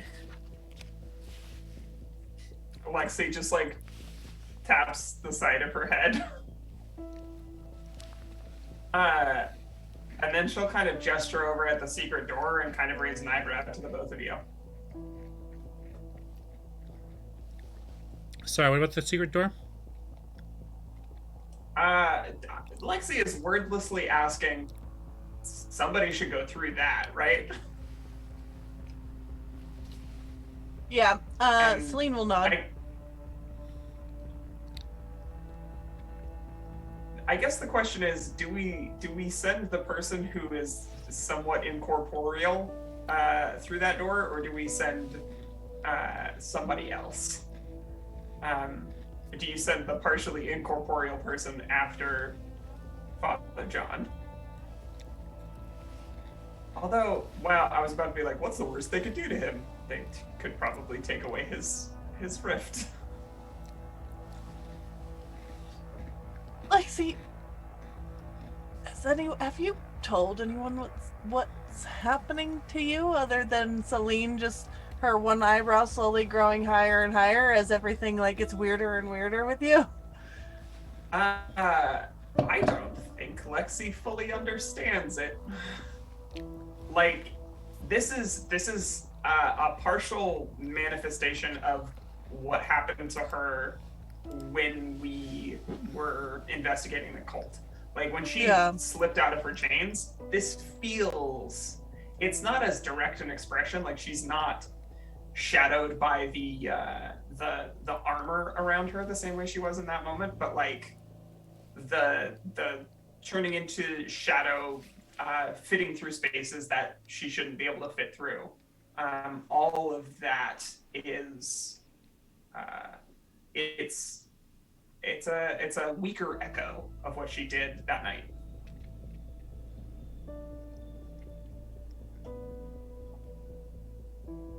Mm-hmm. Well, if you kind of look to the door, like, I will nod. So I take that as however you mean, as to like whether you think I'm saying yes, you go through, or yes, I can go through. I think Lexi will go through the secret door. Okay. Does anyone come with?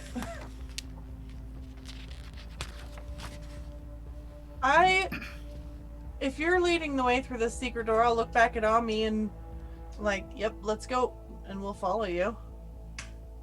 Yeah, she will silently follow as well, all the while texting Celine on her flip phone of a question. Have you shown Celine how to silence her phone? I mean, I would assume, but I guess. Okay, very good. All right, I was gonna say I would assume because otherwise there's that gonna would be a ping, and I'm gonna. No, I would assume that I have sat down and done Boomer Technology 101 with as all of you as necessary as you. All right. Tech classes with the YMCA. Yeah, like, you know, how to open a Word document, copy paste. I don't think Lexi's ready for 101. So I've still got a BlackBerry, okay? I love that thing. I'm never giving it up. Yeah, just silently, like, just quickly sending a text of, I'll keep tabs on where John moves to, but I do think we should all stay together. Okay. The three of you descend down to the secret staircase. Or secret door, pardon me. Yeah, I'm kind of hoping that we can link up, like, this leads to somewhere where they're taking him, but... Speaking of which, we're going to shift back to Father John. John, you are led by your shackles down a long hallway and towards a wooden door. You can hear a faint echo of chat and laughter, and as you walk through the wooden door, you find yourself in some sort of kitchen, dining room, quarters area. People are playing cards in the corner. There is a long table with several places for people eating some food and snacks. And through a set of double doors that swing both ways, like in a commercial kitchen, you can see a second set of doors. And through the windows in both of them, you can see a dark, sooty room that you can't quite make out. But as you pass through, everyone in the room kind of quiets for a second and they bring you through this kind of airlock room. And as soon as you step through the first set of doors, you know you're in for something bad, because it smells vile. It is hot in this room. It is musty and odorous. You walk into this large bay area, like a garage for many cars, or perhaps at one point this was some other use, but it's been all converted into a workshop.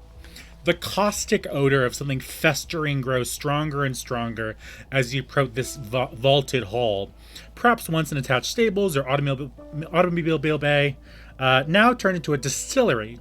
Rows after rows of vats stand on metal grates, boiling and bubbling over black and purple otherworldly fires.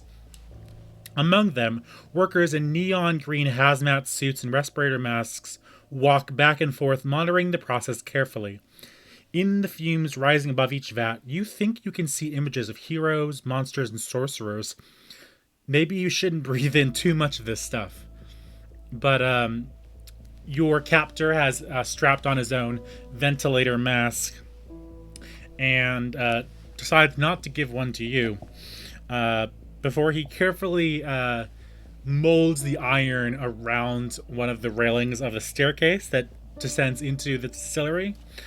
And he holds the knife with the gold edges on it and walks into the center of the room, where there's a large contraption. In the contraption is a long chain of metal chain, and he pushes a button, and you hear the crank start to move as the chain slowly rewinds and pulls up what it's holding. It is a large cauldron covered in gold.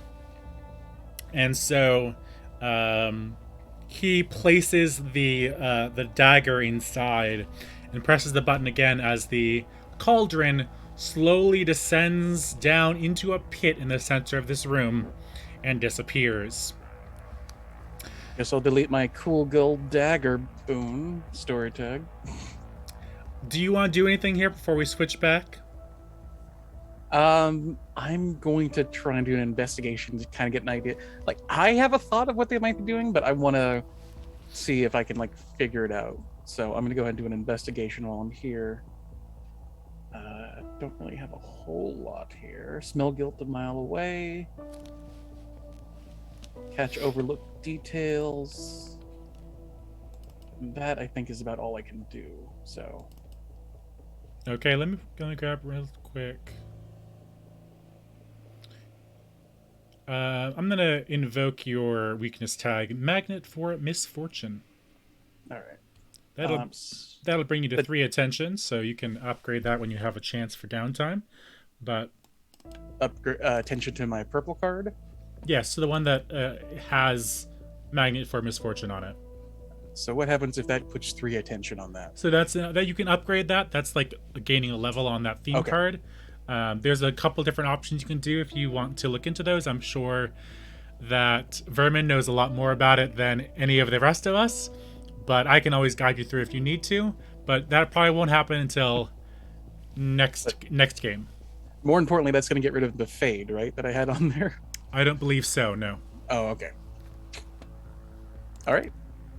Getting rid of fade is something you can do in downtime. Okay, well, that'll be a 10 total. Okay. As a 10, you get to ask me, you get clues equal to your power. Which I had 2, but it was... Do I minus the 1 from the weakness tag? So just 1. Okay, ask me a question. Just the stuff that seems like they're distilling. Okay. Based on what I saw with the hero, like the images and the fumes or whatever, does it look like this might be them trying to distill whatever it is that they took from people? Yeah, you look at the closest vat, and in it you see a vision. As you look further and further, name me a myth or a story, something well known. Anything you like. Um.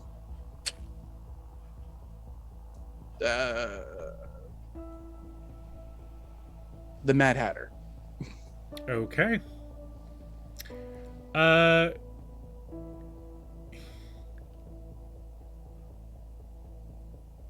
You look through this vat, and as if it is taking over your entire vision, you see mist kind of form in your vision in the vat, and the longer you stare into it, the more that mist kind of takes over your whole field of view. You see a gleaming castle in pure white, and you have visions of a man pacing the halls in this castle, and you can hear laughter echo down the hallways, and all along the ground as you look around you. You see smashed china and teacups and teapots and tea bags strewn by the dozen. And you hear the laughing echoing as someone in a green hazmat suit smacks you on the side of the head and just says, "Watch it! That shit can mess you up." Hey, Pay I'm attention. not the one who decided not to give me a respirator. Go talk to big and metal fuck. We don't care about you, your lungs, but don't look in it, okay?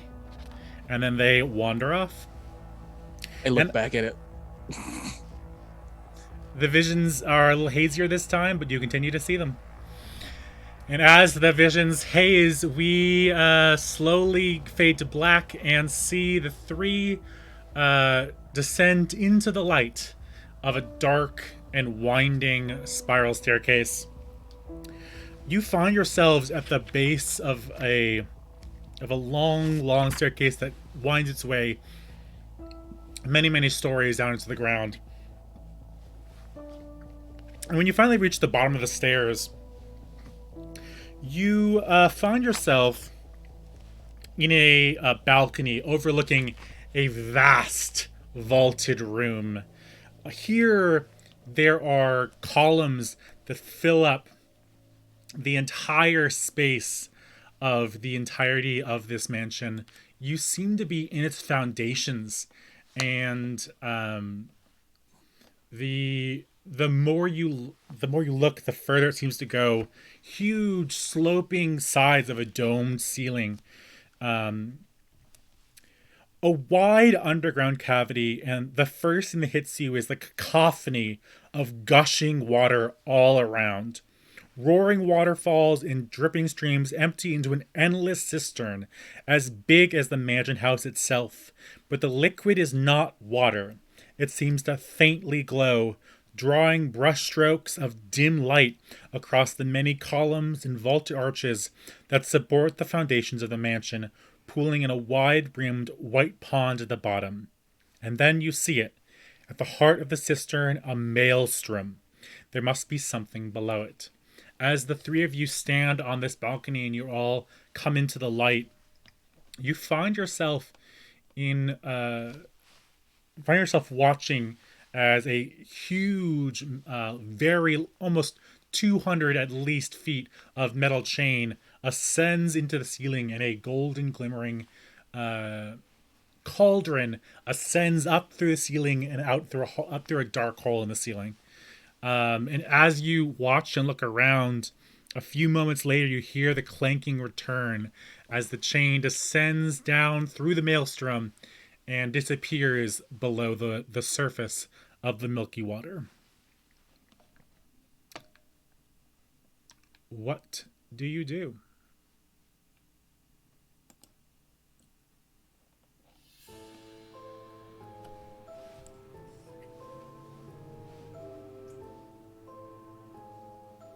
Ami's not saying anything and just as trying to be as stealthy as possible.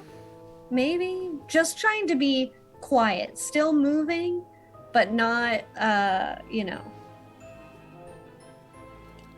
trying to be too noticeable.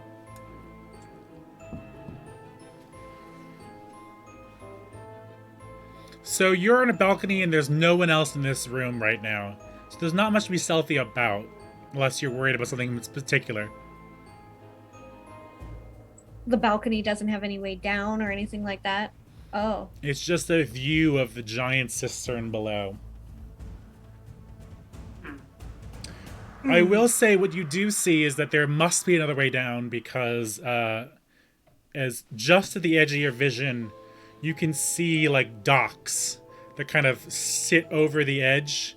There's a cave that seems to be just at the lip of the cistern, and some docks that stick out from its edge. I'm going to look at my phone to make sure and see where John's little dot is. Is it basically like on top of where we're at, or is it like a little bit north, or is it like...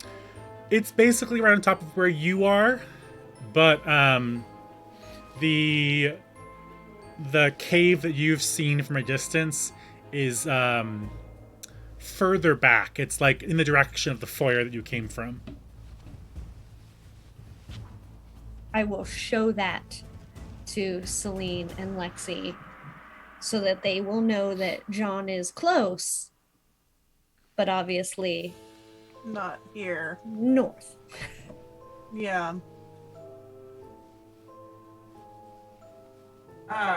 Is there anything y'all can think of to help us safely descend if we wanted to? Yes, if we wanted to, but is there anything below us that we can descend onto?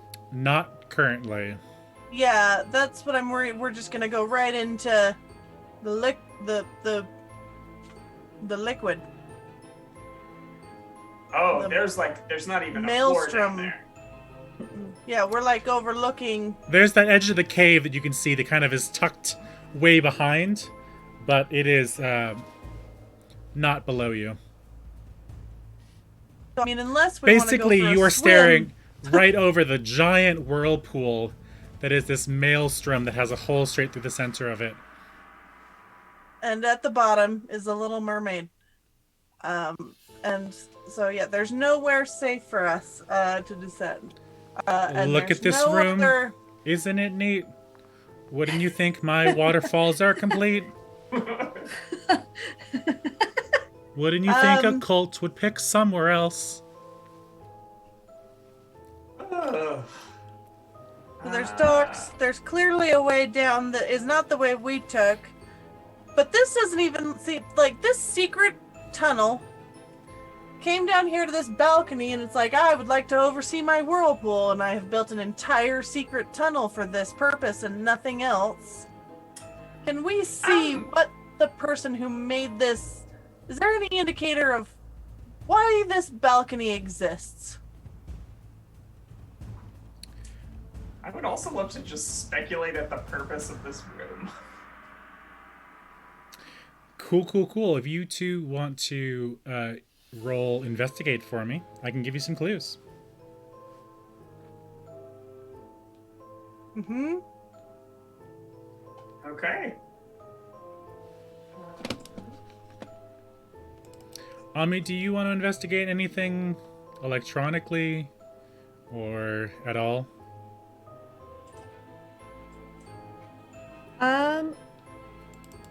Well, I mean, is there any sign of anything electronic though? I mean, the description didn't necessarily insinuate that there was anything that she could tap into. I'm just or asking if access. you wanted to, do some more investigations about what might be down here. She will definitely attempt to investigate what's going on down here, but I just don't know if she'll do it necessarily with her technology, other than like... Do whatever you like. If you want to investigate, Like- feel free. If not, don't worry. She is going to take some pictures Okay. so that she can investigate later.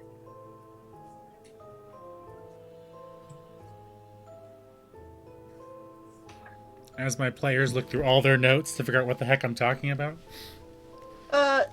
GM, I got a great success. I am allowed to ask you a question, and you must give me a straight answer or a solid lead. Yes. What is your power for the roll? 3. Okay, you could ask me 3. You have 3 clues. You ask me 3 questions. What is the purpose of this balcony? You can tell from how old this balcony is that it's been here for quite a long time, and as far as you can tell, it's been here before the mansion was built. In fact, you might even go so far as to say that whatever this area was before, this balcony was used to survey the area. What is the purpose of this area? You look around at the walls that surround you, and we'll say it this way. You look at the walls and see that everything in this room is laced with veins of gold. All the stone in this room, the entire dome in this area, all the columns, every wall you can see is laced with veins of gold, and all of the spouts that have water or the milky water pouring out of them are lined with gold.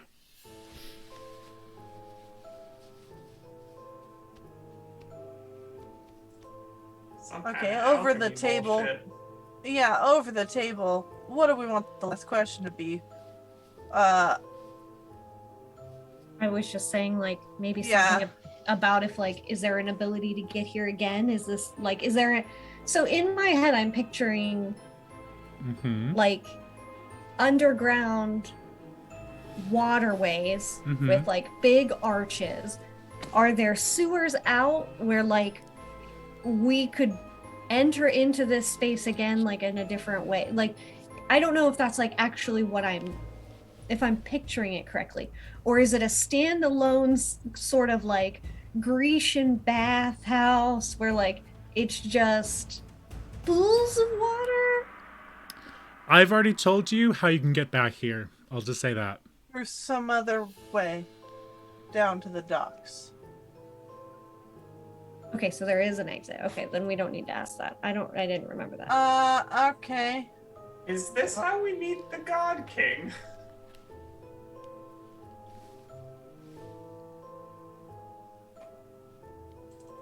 Oh, I also rolled investigate, but I rolled an 8, so I would like that to be one of my questions. I've sent you in the Discord what the room looks like, minus some clues that you haven't seen yet. So I think with an 8, Can I use my last question to be like, what haven't I noticed in this room? That's some proper Monster of the Week shit right there. Yep. Tell me what additionally you're doing to discover something new. I am forming my weapon into a whip. I love this vibe. It's like, do you know who I am? I am forming my weapon into a whip. Okay. And I am going to Indiana Jones style it onto the edge of the banister of this balcony. And I am going to use it to lean out over the balcony to get a better vantage point of things we cannot see from the balcony. Right at the edge of your vision, there is the cave. There is a spiral staircase that seems to descend down into the cave area just in front of the docks. And what you notice that you haven't seen before is there seems to be a very large gold boat. It is lodged into the ground by the docks there because it is gold. But it sits there empty.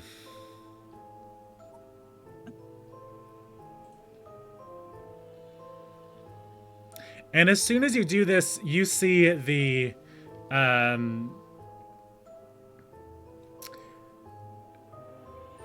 You see the chain start to reel back in as it ascends up through the maelstrom into the ceiling and disappears from view. Okay. You had a question, Lexi, before I switch back? Is this how we meet the God King? How are you going to investigate that? I think Lexi has at least put together that this is like the same cult, the same bullshit, and the 4 steps are all leading up to the meeting with the God King. I guess I'm trying to figure out is there a color motif that tells me what stage this is at? There most not really... certainly is. You put it together as you sit there thinking about it. The second stage in Magnum Opus is whitening or purification. You experience it in the cult as stripping away all your worldly desires and connections with the greater city and joining the commune on the sewers of the city. And this is somewhat different. I'm noticing. You are. Perhaps because you rolled an 8, I'm only giving you clues that are fuzzy, incomplete, or part true, part false.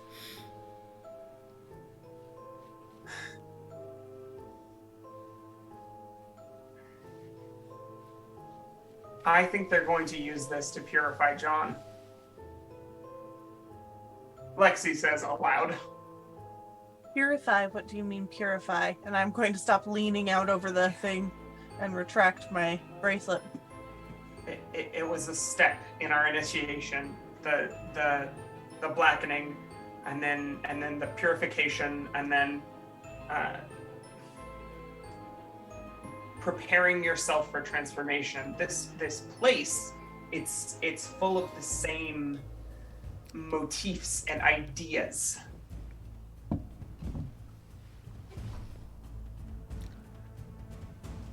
We need to get him back. Yes.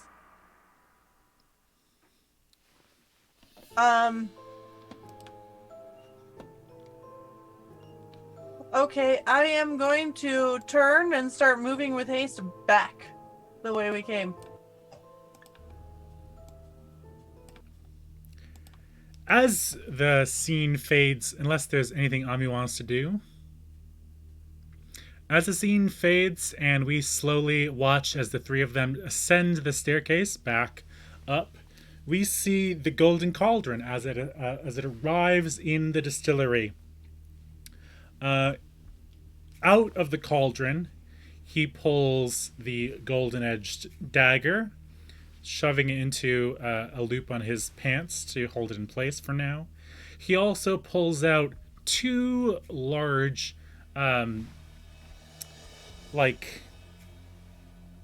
plaques that are pure gold. And he reads from one of them and smiles a bit. And then he puts that one on a workbench to the side, and looks at the other one, reading it, furrowing his brow, and then he looks back at you, John, looks back at the golden tab, and passes it to someone who is walking by. Is he reading him out loud, or? Nope. Okay. But you see the girl with the dark hair kind of come back into view. And Tony gives the other golden one that he put aside to the girl. And she gets excited in some way and runs back into the mansion. And Tony approaches you. He unlatches you from the railing. You're still attached to him. And he grabs your arm to pull you back into 2 arms behind your back kind of a posture, and latches you into place. Into place where? Sorry, together, just so you're... Okay. He can move you around as needed. And so... Look, anybody else explaining what the hell I'm doing here? You've been summoned, as you said. By whom? And why? By the Alchemist. The hell's an alchemist? Something you don't need to worry about. He says to the man in chains, not to worry. Exactly. You're figuring it out now. Come on, old man. Let's move. Hey, anybody tell you to show some respect to your elders? I guess not. And he pushes you back up the stairs, and you go through the corridors, down the hallway, and find yourself back in the library. Just in time as the secret door slowly creaks open. What do the three of you do? Well, we were all hiding and watched what door he went out of, right? Can I say that John has been very much being vocal this entire time, even though he's being told to shut up? Yep. And just like is purposely just being annoying. Yep. And quite loud about it. So the three of you, as you ascend to the top of the staircase, you hear John rambling on about, being respectful to your elders and what are you doing here and what do you mean alchemy? What is that? Isn't that some kind of magic thing? Yeah. I just want to find out why I'm here, who asked me to be here, and suddenly I'm chained up, and honestly, you didn't give me a safe word, so I don't know what the hell this is about. How many people are in this room? Just Tony and John. I mean, here I am alone in a room with a big, strong, burly man chained up. Just you and I. He's going to lead you towards one of the other doors in this room. Alexi's going to pop out of the old doorway as soon as she hears the word alone. John was just hoping that everyone was still there hidden. You're not wrong. And I'll sail through the air like a jungle cat, looking to smash this man's face, not John's face, but Tony's face, into some books. Oh, really? Okay. Do you think you are trying to go toe-to-toe, change the game, or hit with all you've got?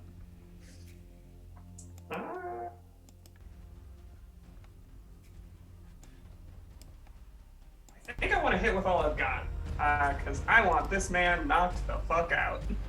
Okay. I am going to invoke your weakness tag of not quite there. Okay. Oh, I gotta clear everything first. Look at me at the 6th episode, finally remembering to invoke weakness tags. I think because all of you decided to just ignore them, I ignored them. But now I'm like, ha ha ha. This is the House of Doom. This is Curse of Strahd, but make it modern. I'm proud of you. I'm finally finding my devious GM brain. Yeah, and she's gonna be sliding a set of brass knuckles out of her pocket as she does this. I feel like, well, after she does this, like, Celine would be following suit pretty quickly, like, attacking. Oh, and I don't want to forget that, John, you did prepare for the next activity was your actual downtime move, so you do have 3 juice of things you prepared before entering this mansion. Well done, Proper. You've taken me from a 10 to a 9. On that, you hit with all you've got. You're still going to give a status. But on a 7 to 9, you are going to choose only one of the below.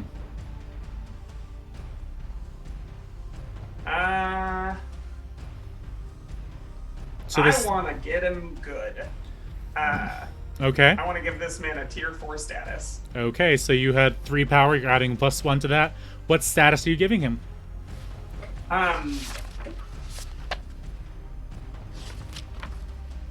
I guess I can't quite get all the way to unconscious, can I? Well, Because that would actually, be like tier 6, right? To take him all the way well, out of that'd the be fight. dead. No, 6 is dead? Okay. 6 is dead. If you want to, so as a little bit of a Concussed or sneak like behind, knocked out is yeah, what I'm going for. a little sneak behind the curtain here. All dangers in City of Mist have danger somethings, I forget. And basically, if you get to a spectrums, so if you get to the end of their spectrum, they are like basically knocked out or they change in some way.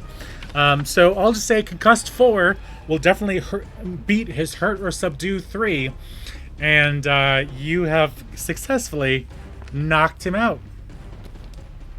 That was the shortest fight scene I've ever experienced. So that works. And as soon as he's out, he falls to the ground in a slump. Please tell me you guys were behind me or were keeping an eye on me, because there's some fucked up shit going on here. Ami will wiggle the phone with the dots all bleeping on it. Not quite, but don't worry. We had a good grasp on exactly where you were. Okay. I don't know what exactly that means, but Just don't get rid of that thing I gave you. they're doing something with gold. There's some golden plates that this doof was reading from. He took my frickin' dagger, so a little pissed. Lexi will pull the dagger off of his belt and kind of hand it back to you. Hell yes, thank you. I'm gonna add that back onto my story tags. Wait, did I miss the part where someone was reading from golden plates? I mean, you should have gone for the Mormon joke, but you missed it. I know. Technically, I I wanted said to. Right by. technically I said plaques, which is why you probably didn't notice Oh, it. okay. I think the word I was looking for was tablets, but even that would have been close enough. Because Ecos just said golden plates, and I was like, wait, what? What? There's a whole new story we're walking into. I was not prepared. Okay, but okay. it is a cult. Right, which is why I was like, stop everything. Oh, also, apparently they're distilling whatever makes us special down We're there. actually doing baptisms for the dead downstairs. It's a whole thing. Don't worry about it. Jesus. Does it look like there's like a mechanism? Because this is the room with the cauldron in it, right? No, you're back in the library. No. Oh, okay. Just kidding. All right. Well, then I don't know the cauldron exists in the other room. What happens to the shackles now that this man is knocked the fuck out? We'll say they dissolve. Okay. So they will clatter to the ground as just little tiny iron ingots, little drops and pebbles.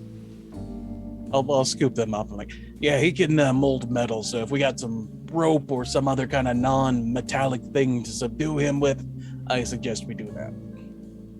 We found a big whirlpool. We could toss him down there. Holy shit. Too far? Ami will take her backpack off, her like new weird doomsday prepper backpack that she carries, because she is convinced that the end is nigh. And she will just like kind of hold out like a small thing of rope and like hand it to John as Lexi suggests throwing him in a cisterine. Like, okay, like escalating quickly. Yeah. So you just have like an adventurer's pack at all times now? You've gone full on doomsday prepper? Yeah, I said that. Remember when I said that in the message? Like, she was spending all of her downtime because she's like riddled with visions of what is to come. So she is basically like. Did you buy like prepping. a bug out bag from Amazon or something? Basically, yep. Yeah, buying dry goods, Like her apartment, if you were to go in it now, is probably uncomfortably full of things that don't make any sense to anybody unless you're a prepper. So. Hence the air tags and all of the things to keep tabs on you people when you disappear. Like, she is in full-blown paranoia mode to some degree. I do like that if she's a doomsday prepper now, like, air tags won't work post-apocalypse. I love the idea of her just watching all these doomsday prepper videos. Like, hey, YouTube, here we are down on the homestead. Today's shit hit the fan. Go bag is gonna be just all of that. Yeah, she has hit a point and a place in the internet, the seedy underbelly of the internet, where people are like suggesting, what to do when the financial apocalypse, like she is in it, and she is just preparing as such. And she's probably put so much money in Diva cups, you don't even know. Exactly, yes. It's the important things to think about. Every prepper video. Anyway, moving on. Yeah, What are you they're, doing with Tony? I take away all like the metal bits and stuff that like disintegrated. I check him to make sure he doesn't have any more. And then I'm gonna tie him up. Okay. But while I'm doing that, I'm going, yeah, they're like distilling whatever the thing is that makes us special down there. There's like vats of it, and like you can see people's stories. It's some weird shit going on here. Whatever they've been doing previously to get stuff out of people, they're continuing it here. See people's stories? Yeah. I looked into the vat, I got a vision.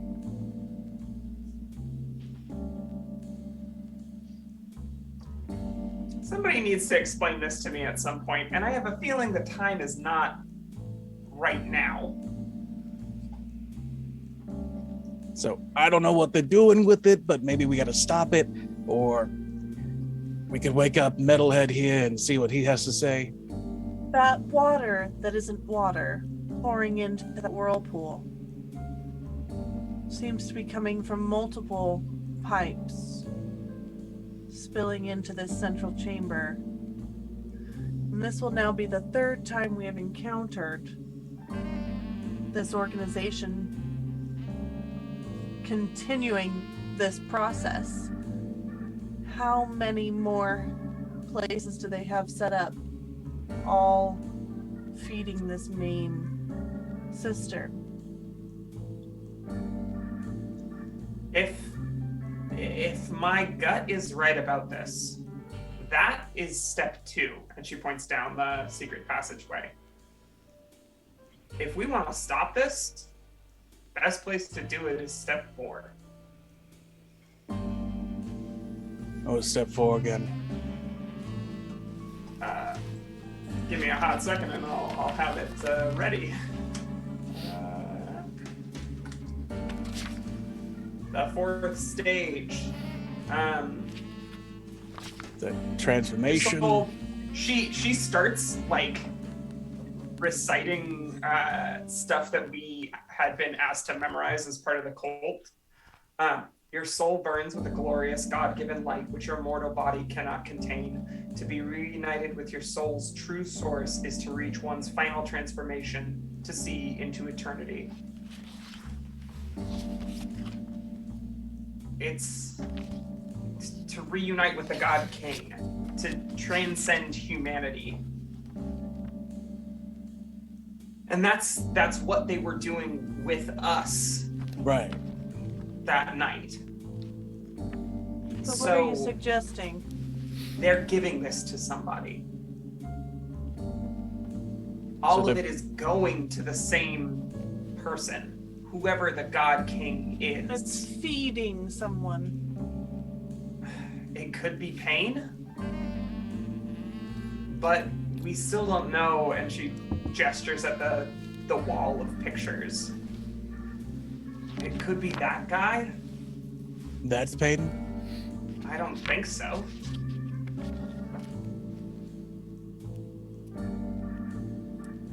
What all did you guys see when you were you here? That you said that you went somewhere. You saw a whirlpool. What else did you see? A golden cauldron, a big long chain, a gold boat. Okay, I saw the And cauldron and the docks. chain. Because the cauldron and chain were up where I was, and then they lowered it somewhere, and then they brought it back. It seems to be lowered into the center of the whirlpool.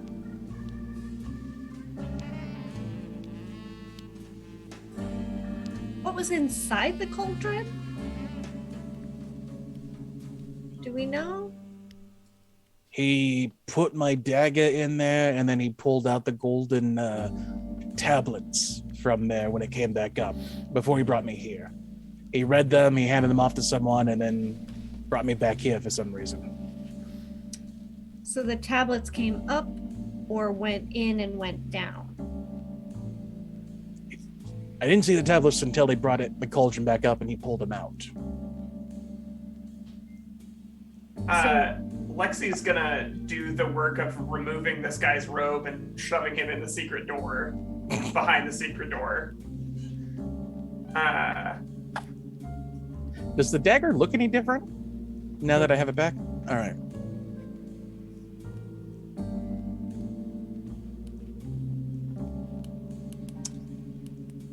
Can I do like an investigate to try and like piece the clues together? Well, real quick, I was going to ask, do you want to take another break right now, or do you want to keep going?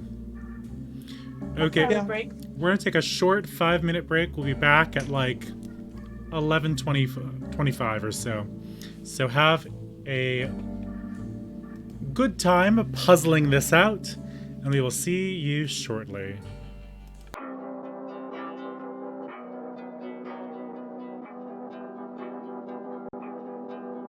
Hello and welcome back to Madness Calls It Forth, the City of Mist campaign based on the Knights of Paynetown. When we last left our adventurers, they were descending. They were taking out one of the disciples, and they are heading towards what Lexi describes as the 4th stage, and perhaps the location of the God King, or something like that.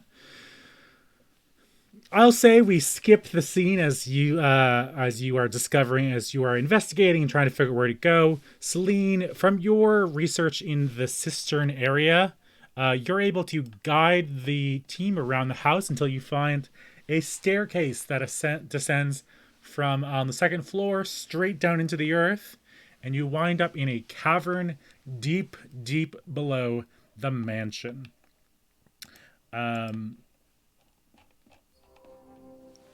Here you can see the true glory that is this majestic lake of ethereal white light in liquid. It is absolutely massive. The ceilings here are 150 feet tall, and the whole room is 500 feet wide. It takes up the entirety of the mansion plus a little extra. The walls glow with glints of gold and veins that run all the way down the columns into the murky white water. Ahead of you is a dock that is also lined with bits of gold. And as I said before, there is a large gold boat here. Celine, you probably noticed it first, but just at the edge of the cave wall, there is a pillar, and in the pillar there is a small hole, gold lined with gold, with alchemical symbols that surround it on all sides. What do the 4 of you do?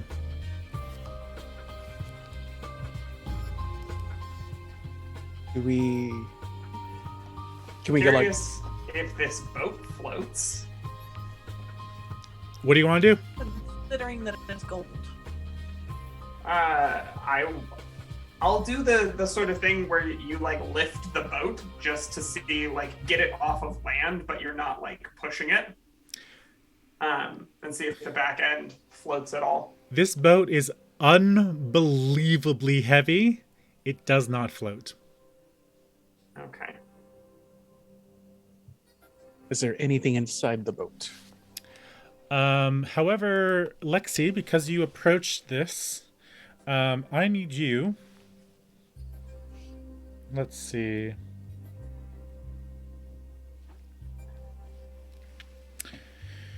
You are going to take, as a hard move, the Soaked 2 status of the Aqua Forti.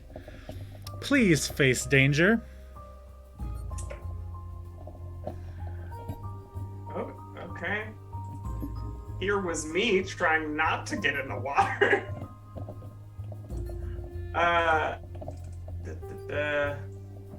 Can you describe this danger and how it works so that I can pick out some appropriate tags?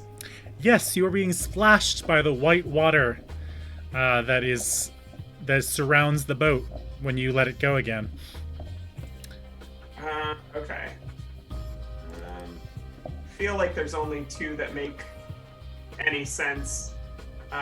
Them, of course, being better in damp conditions and terrifyingly calculated. Facing danger. Make a hard move, buddy. What did you roll? That's a 4. Oof. Okay. Good old snake eyes. Cool. Give me 1 second while I find what I'm looking for. And you said splashed? Splashed 2.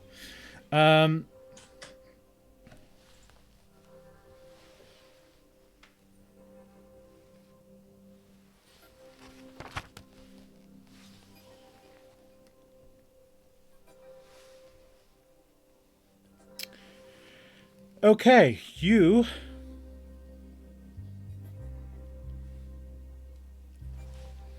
For every tier of the splash status that you have received, you're going to take 1 crack on any of your logo's themes. This mystical acid splashes onto your skin, burning away your clothes where it hits you. And you feel as parts of your logo's essence disappears and burns away. Tell me which Logos themes you're marking crack on, and how does it affect you to feel parts of you disappear? Yeah, so I'm gonna mark a crack on Reformed, more or less. Okay. And they grow up so fast. 1 each. Mm-hmm. And I think... I don't know exactly what it looks like for Reformed, more or less. Maybe there are just some memories that are like leaking out of her, like a sieve for both. But she's remembering. I'll tell you what happens with your Reformed, more or less, if you want to go further up so fast. Yeah. She remembers, and then feels a hole where the memories of like all of her son's little league baseball games are. Like she starts reaching for something, and it's just, she knows that she did something on Saturdays for years, but it's just all of the edges around it are like painful to think about. It goes even a little further. You try as you might to remember what you did, and you try to think of Graham's face, and it doesn't come to you. You know Graham existed, but you can't remember what he looks like. Additionally, because you marked crack on Reform, more or less, you fall down to the ground on the docks as where you were trying to pull at the boat, and you start to wonder who your parents were. You're not sure who they were anymore or how they raised you, and you remember your life in the docks of where you grew up, but parts of your family have receded into the back of your mind and you can't recall them.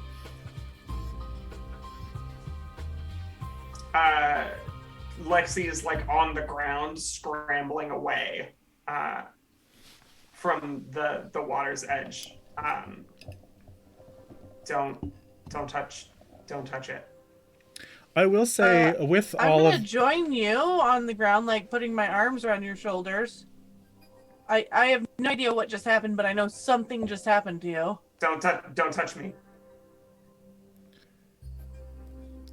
What's wrong?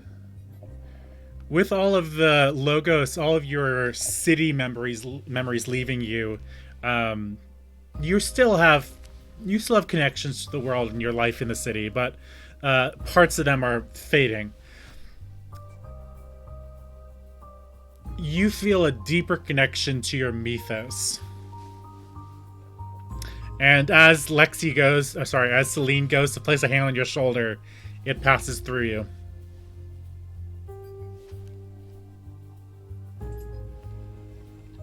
The hell did it do?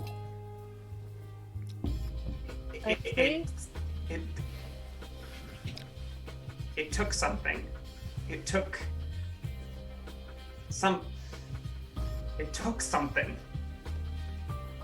I don't...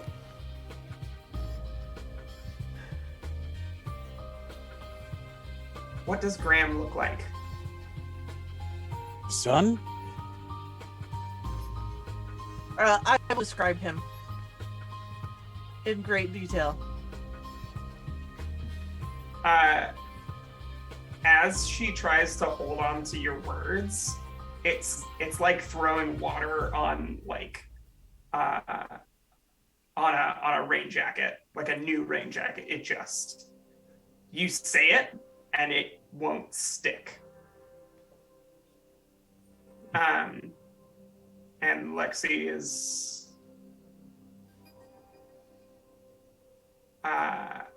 crying.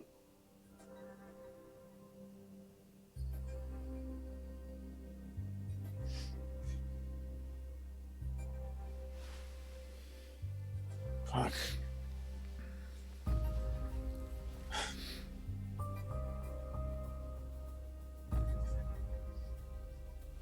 What parts of you are wet right now from this liquid? GM? We'll say that the water washes right off of you and slips through the cracks of this dock here. So you're not currently wet. Okay. Upon seeing... But it definitely splashed her, feet, let's say. Okay. So, seeing that, you're dry around here, I am going to just take you by the shoulders and just kind of wrap my arms around you. This time it does work.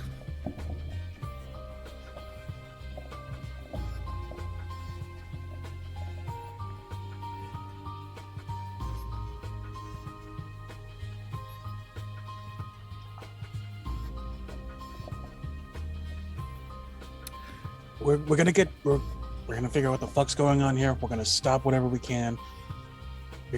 You're gonna see Graham again. We're gonna get you home. He's home. Lexi, how does this make you feel relating to your theories from earlier? It feels... oh gosh. I think it's... Yeah, okay. So I think this means that Lexi puts it together, and I think the last thing she mutters out is, it's not the second stage. This is the fourth. The water? I think so. Does the water look anything like what was being distilled where John went? No. Okay. This is not Icor. Okay. Is the pillar with the Speaking of sigils? which, as the four of you are here taking care of Lexi, you'll see the cauldron descend down its pipe towards the whirlpool in the center of the cistern. You can tell, John, just from looking at it, that it's bubbling and frothing with a black Icarus solution. And it descends, and as soon as it hits the whirlpool, it quenches the steam and the bubbles immediately. And as it descends down into the white water, it disappears from view.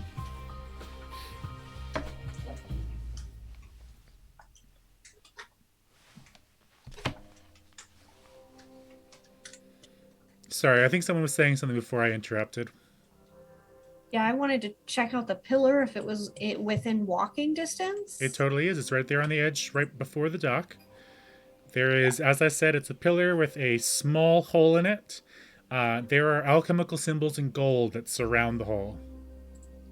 Can I kind of investigate Sure. the hole? Does it look like a keyhole? Does it look like I put my finger in it? Like, Not a finger, but something definitely fits inside. that's what she said. I'm sorry. I shouldn't. I thought I was muted. No, that was, we all That thought was- it. Maybe a dagger, or a hilt of a dagger, or Trying to go deep. Hey, yeah. I'll walk over to Ami. Yeah, alright. she's messing in a hole. Does it? Yeah, until we get away from this, they're not going to stop. You were saying, That's- Yikash? That's a weird looking hole there, Ami. For Yeah. fuck's sake. Well, I rolled a 4 to investigate, so I like it. John, do you do you connect the dots? Does it look like it might fit the blade of the dagger, or maybe the hilt of the dagger? Only one way to try. Well, fuck it. And he'll try and use the dagger as a key. You find the slot, and you put the dagger directly in, and it fits perfectly into place. With Get that, ready. I don't know what's gonna happen, but fuck, we did it. Speaking of what, not sure what's gonna happen. I want to find some good music for this. Is this good? The whole chamber seems to shake, and the surface of the white water ripples subtly as 3 figures ascend from the white water. They are pure gold, giant towering automatons, encased fully in gold.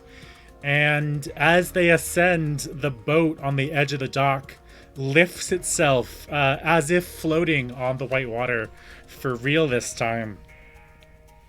And it waits on the edge of the dock. Are the automatons coming toward us, or? Nope. But they have ascended around the whirlpool in the center of the cistern. I don't know what to do. Does anything from this giving any kind of reminder of what initiations John went through with the process of the alchemy process? The only thing I would say is you probably connected the same dots as Lexi did. That a chamber of white is probably the second stage of whitening or purification. And Lexi, what was the third part? The next step, the third step.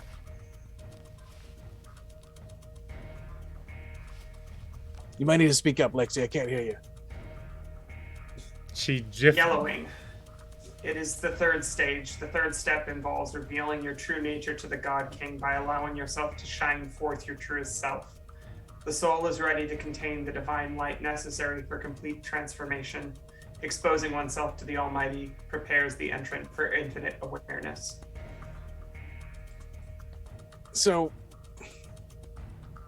And Lexi curls back, furious that has stuck and other things have not.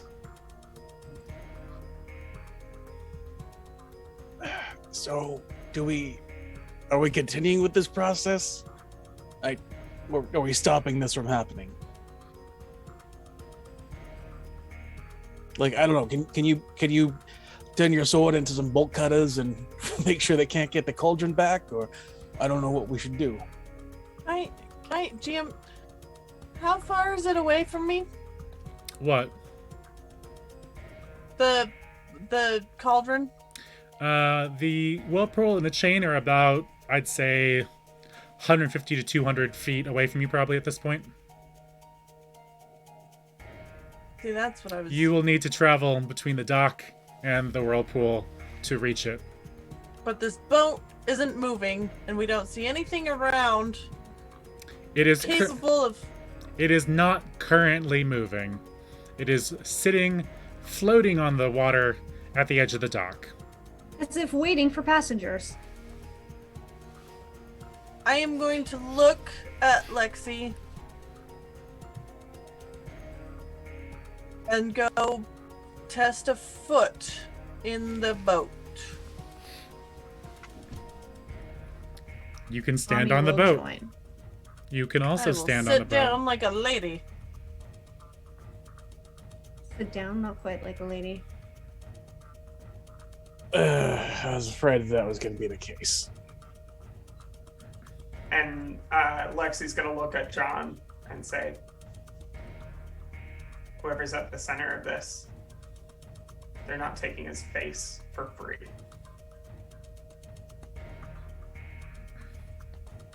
She hops in the boat. Okay, all aboard. Wait, is the dagger still stuck in the center? Yes. God damn it again! All right, fuck. He leaves it. He gives it a tug, and then he says, "Fuck it," and walks into the boat. Okay. As the four of you, as John finally reaches the boat, As I delete cool golden dagger from my story tags again. It sails its way towards the three figures in the center of the room and stops just at the edge of the whirlpool, as if it is not following in the water, but it is floating on top of it. However, it stops right at the edge. You can now reach the chain that descends down into the hole that the whirlpool is leading into. But Is the chain moving or is it still? Like, it's stopped, right? It's stopped, yes. What's the space of the eye of the whirlpool? You would not be able to go down it without getting wet.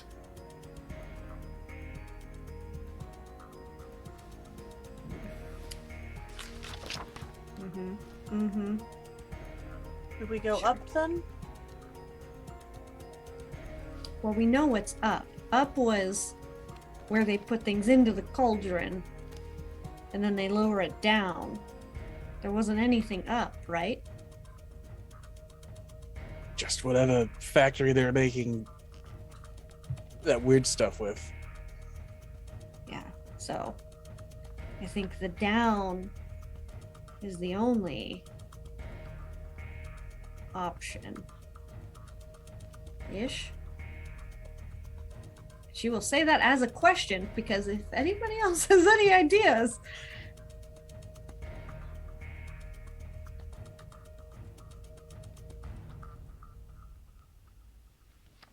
I think I mean, I'll take the leap of faith if we want to test it. I think for some it is too steep a price to pay.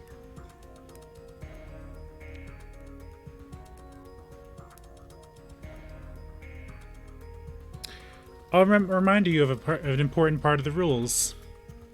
There is a way to bank a way to assist yourselves.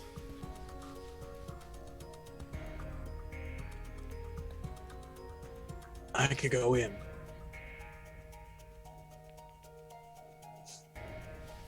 I don't know what you all could do to help me get through this, but I could give it a shot. What do you do, John? It ain't gonna kill me. But who knows what it'll do to you. Alexi is going to pull her jacket off and like, say, maybe you can cover yourself, or Proper is trying to get us to change the game here, I think, and build Here's up the some thing, cues. I'm all for that. However, I'd love to turn this into a giant metal ball that we can all step into, but it only turns into weapons. So I've got lists of weapons pulled up where I'm just looking at like what's technically a weapon. There is also a way to do stuff you can't do with your powers. Yeah. But that's all. That's theoretically less risky than marking all the crack on Your something. logos. Yeah. What's that way? You can stop holding back. Yeah, that's what I was thinking. Turn this into a submarine.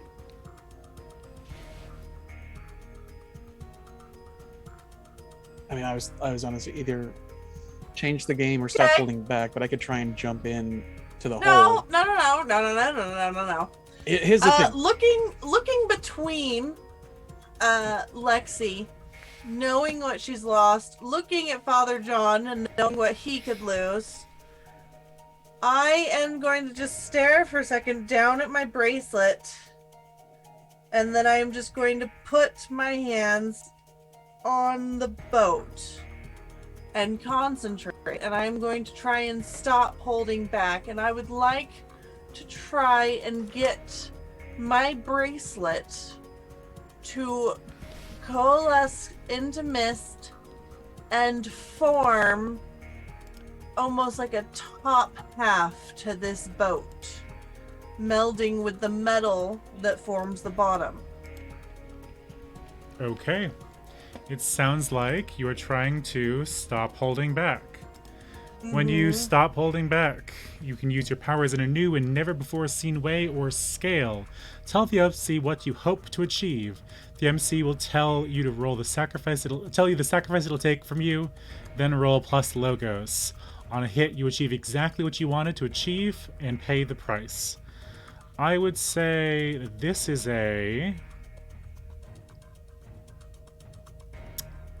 This will be a no return, stop holding back.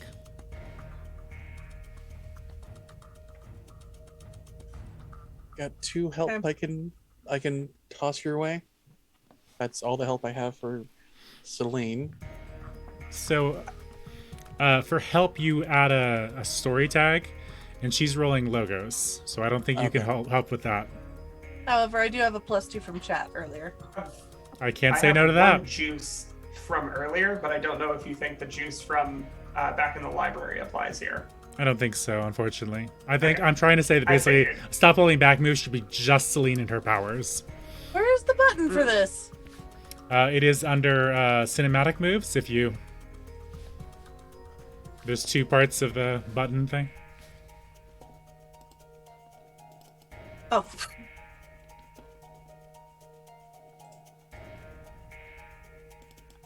And you will have to add the how many logos you have manually.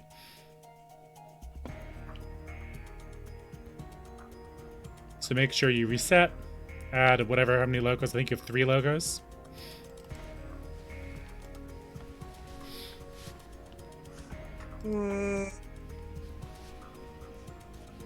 Again, where would I see that? So at the top of your sheet, when you go to roll, you've got that like power section on the right, and it has Yeah. plus minus power. Click reset. Knock your plus up to at least 3. And then if you're using that +2 from chat, knock it up to 5. Okay. And I don't use any power tags or anything? Nope. It's rolling the number of orange cards you have. Okay. Great success. 15. Wow. So on a stop You called holding, it proper. On a no return, stop holding back. What you hold on. Sorry. On a no return, stop holding back. You're going to mark fade or crack on one of your themes and burn all the power tags on one theme, same or a different one. You can choose and tell me how you do and which ones you do and what that looks like. And now take your time to explain what this newfound power looks like.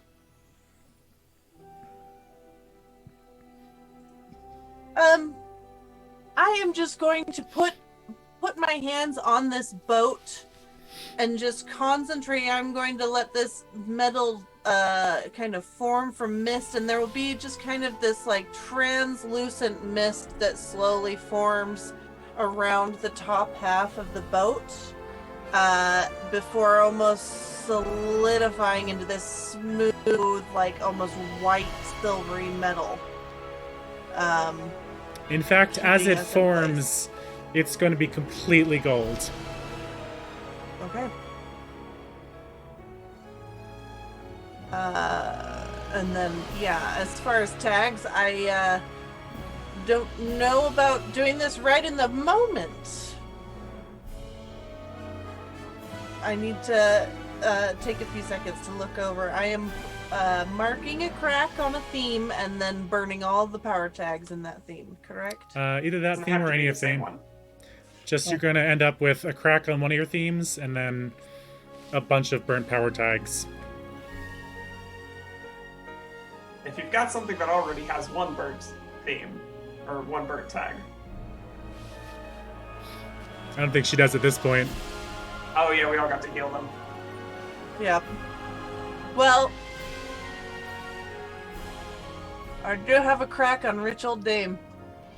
You feel as your mythos power consumes your brain, and it feels so good to get into that power, and you start to forget part of your life a little bit, but in that same moment, you connect with your power and create this golden sphere.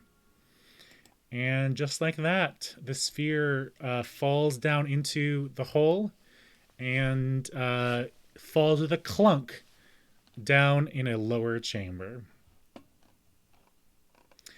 And as soon as it hits there, and do you let go of your power? As soon as we are, I would have no way of knowing, but if we seem to like be at the bottom where I feel like we should be, fuck yes, I will. You let go. You let go of your power, and the boat dissolves around you. Gold just uncases itself, and you find yourself standing in a wide open grated area. All around you can see that the white liquid has fallen down and then seems to cling to the ceiling and disappear into the earth above you. Obviously, this Aqua Fortis is being controlled magically in some way, but it is being suspended above you and disappears into the earth. Here you find yourself in, from the quick look around, you can tell, is the remnants of an old gold mine. Going through the whirlpool, the downpour of silvery white liquid carries you down with it into a shaft until unexpectedly the liquid siphons away from you and into the walls. Dried out, you descend further into the darkness below, only to land on a gilded grate. You find yourselves in a strange tunnel. Its ceilings and walls resemble a mine, but its floor is pure gold, etched with endless alchemical symbols. 3 hooded figures descend from the area above and land around you, staring emptily at you. In the dim lantern light, the reflections of their skin make it plain to see that they are the golden men from up above. You find yourself in a shaft of a mine, and there is one long path that leads in front of you.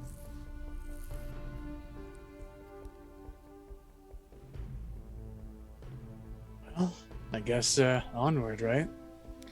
Speaking of onward, I'm sorry, I need to take a really quick break, and I'll be back momentarily. Hello, and welcome back to Madness Calls It Forth, a City of Mist campaign based on the Knights of Paynetown. Last we left our adventurers, they had descended through the Alcafortes whirlpool and landed safely on a golden grate in the abandoned gold mine. As they do, the golden automatons descend around them, and one of them reaches into the golden cauldron in front of him, encasing something inside, pulling it out, and disappearing back into the rock, disappearing into the earth completely. What do the four of you do? I guess, unless some of us can move through rock, I think we head down the only tunnel we got, right? Yeah. Okay. As the four of you walk away, the golden automatons do not move. And so you were able to wander down this path. As you do, your jaw drops at the sight of all this gold.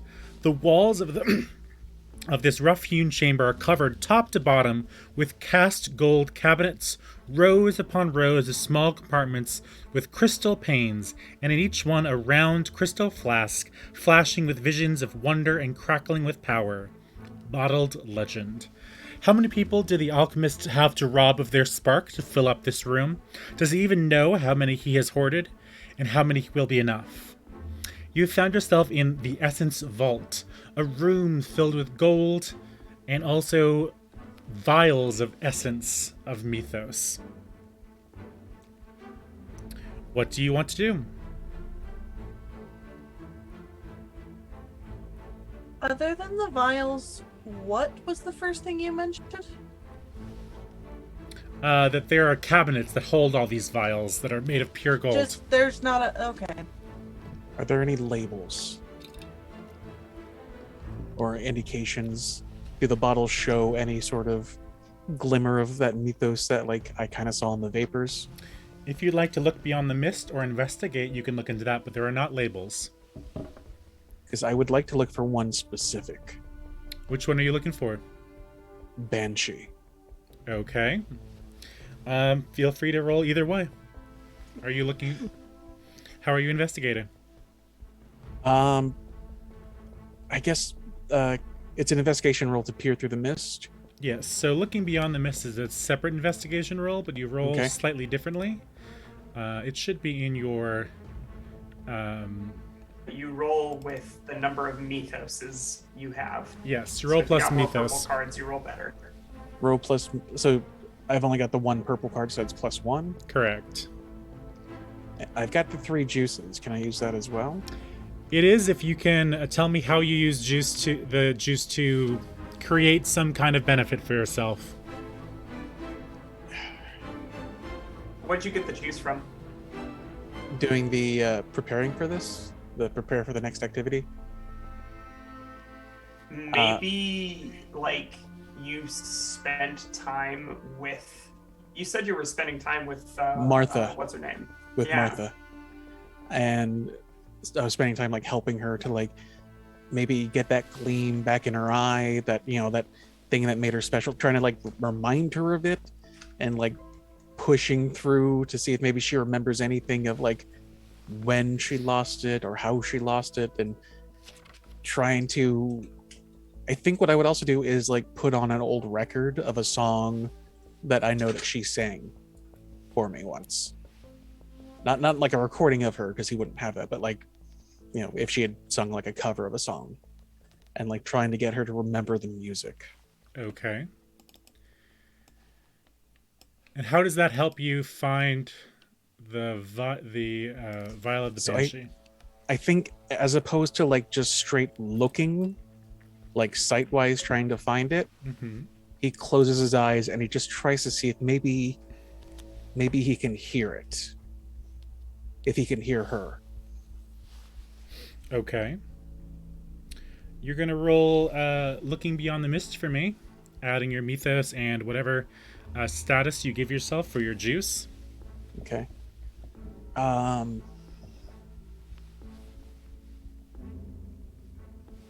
He's gonna, I guess, the status sing to me. Okay. As he's trying to like hear it. And so can he do like +3 with that with the juice? I believe how does so. that... It's the Okay. same thing as Change the Game. So you either create a story tag, burn a power tag or a story tag, or give a reduced status. 1 tier per point of juice on a 10+, which we'll assume you get a minimum of 2 juice, and you get you can skip the effect, prolong the effect, or hide the effect. Okay. And do I just roll it as investigate with those pluses? Correct. Okay. I'm also gonna add the +2 that I got from chat. Oh, look at chat coming in strong. And I guess I'll roll that investigate. Yes. 14. I was gonna say there is no way to roll below a 6 or below an 8, really. I know, but like the last time I tried to do something big, it blew up in my face, so I'm happy. Ekaj, the player, is scarred for life. John the character is not. John is scarred from many things. Are you kidding me?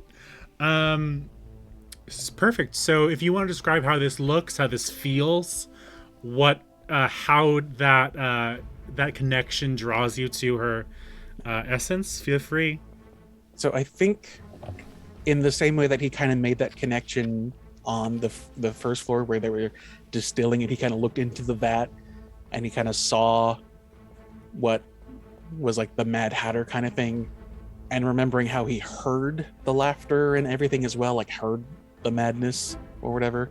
He's trying to like focus on that sense that he got from the mythos, and seeing that he's kind of surrounded by mythos of, you know, that same like distilled mythos. He's like, as he maybe walks by, he sees like glimmers of images of like, you know, he passes by one that looks like a minotaur or something like that, and he thinks back and he's like, if I can see it, maybe I can hear it too.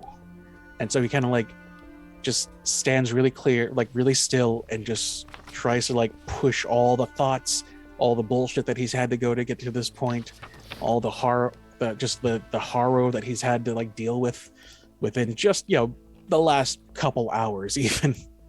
And then he starts thinking, and the only image that he has is it's just darkness. And then a spotlight opens and illuminates Martha on stage with a microphone, wearing the dress that she wore the first time that he saw her. And he just hears a slight singing coming from her. You And reach. Yep. And he in that kind of darkness, he hears it. He like moves and he kind of hears it louder in one direction than the others, and he kind of goes towards it. You reach out and you find yourself connecting with the essence that once was Martha's mythos. What do you do with the... you find a glass vial with a string tied to it. What do you do? What's the string? Like a necklace. Oh, okay. Like a big loop. Hold on to it, to wear it, however you want. I think he just pockets it. He doesn't know what wearing it might happen if he wears it, but he's going to hold on to it. Well, while you grab onto it and shove it into your pocket, please roll to face danger for me, please. All right.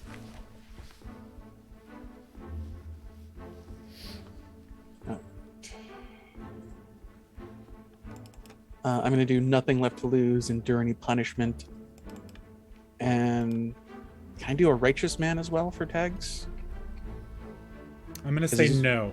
No? Okay.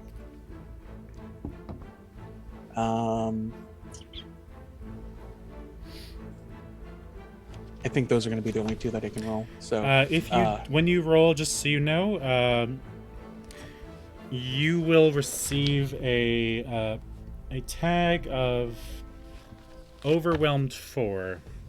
okay, Based and is on it how you face danger. face- Yes. 6.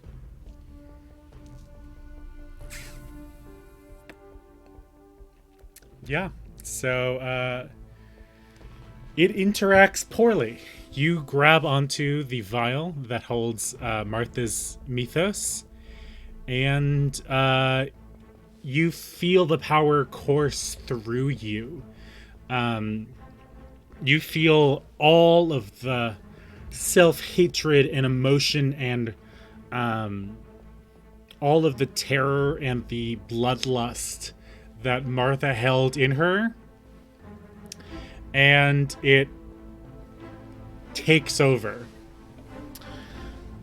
For the time being, John, you are going to replace your mythos theme with a temporary theme of Martha. What? What? Okay.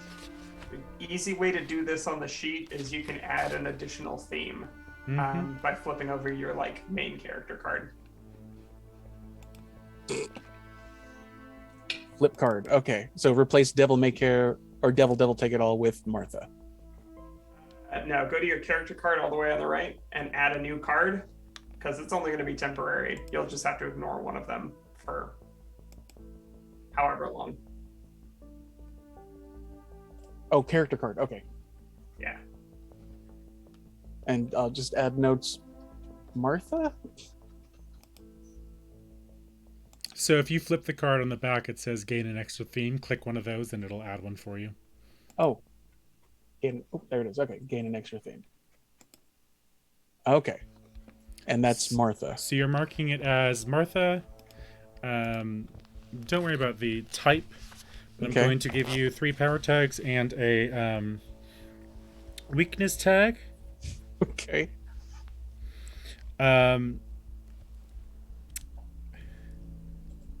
So her 3 power tags are Apparition, Death Sense, and Keen of the Banshee.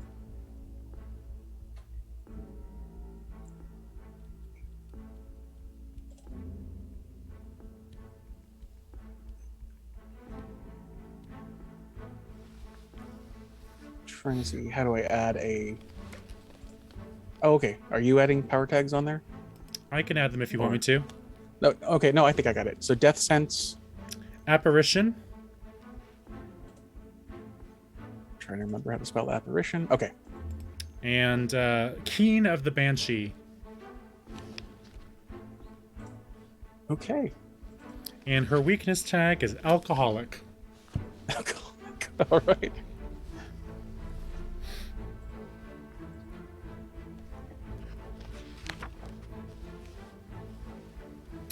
The 3 of you, you see John clutch something in his hands and then curl in pain.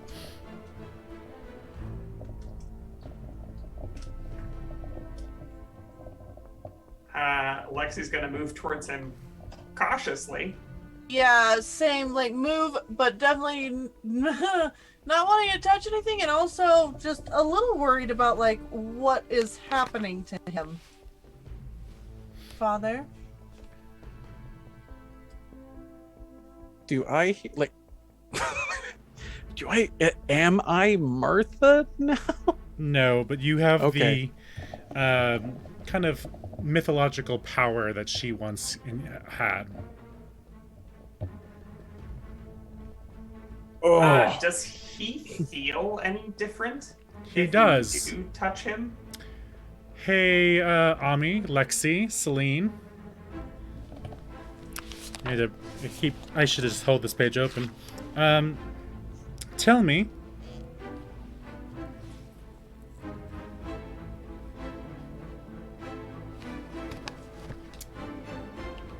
The 3 of you, what is your greatest pain. In any order? Is this the same or different from the secret pain? We'll say it's the same, just because. Okay. Lexi's is, I don't know if any amount of good I can do now will make up for the evil I've done in my past.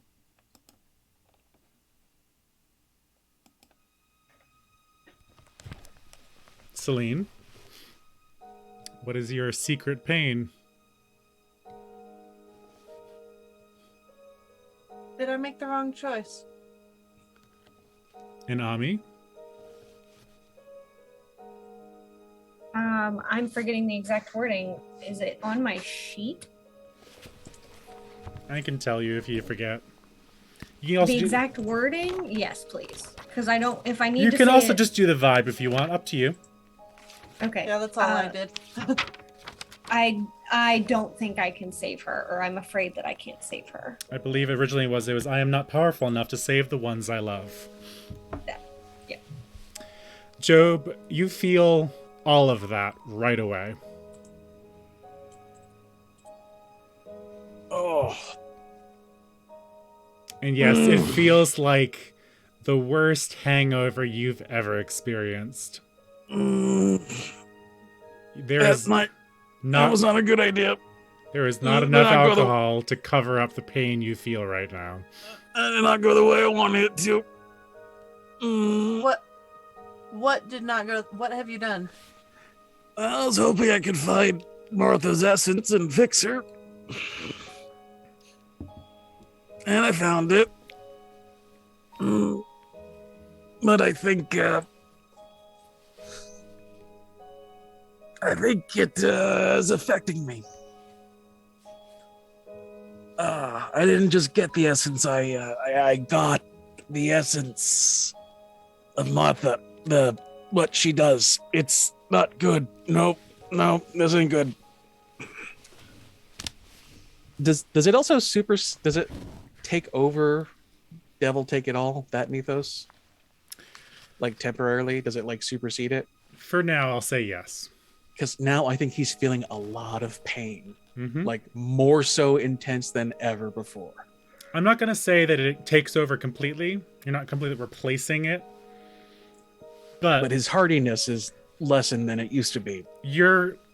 It's pushing that kind of mythos away To the back as it seat for now. interacts with your real life.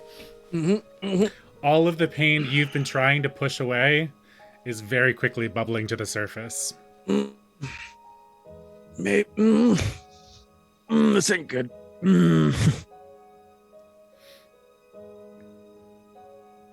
All right, maybe I should put this back. I think we should all refrain from touching anything going forward. Yeah, that's a good idea. I highly recommend not doing what I just did because I'm an idiot. You can feel one of your theme books, Crash and Burn, has a weakness tag, Panic Attack, and you can feel it coming on. Yep. Oh boy. John, Hey Alexa, you got your flask on ya? John. Yep. We're here for you. Mm-hmm. Talk. Would you Walk like us to through sit it. down? Maybe breathe? Take deep breaths. There you go. We have your flask, Lex. I could use a little liquid courage right now.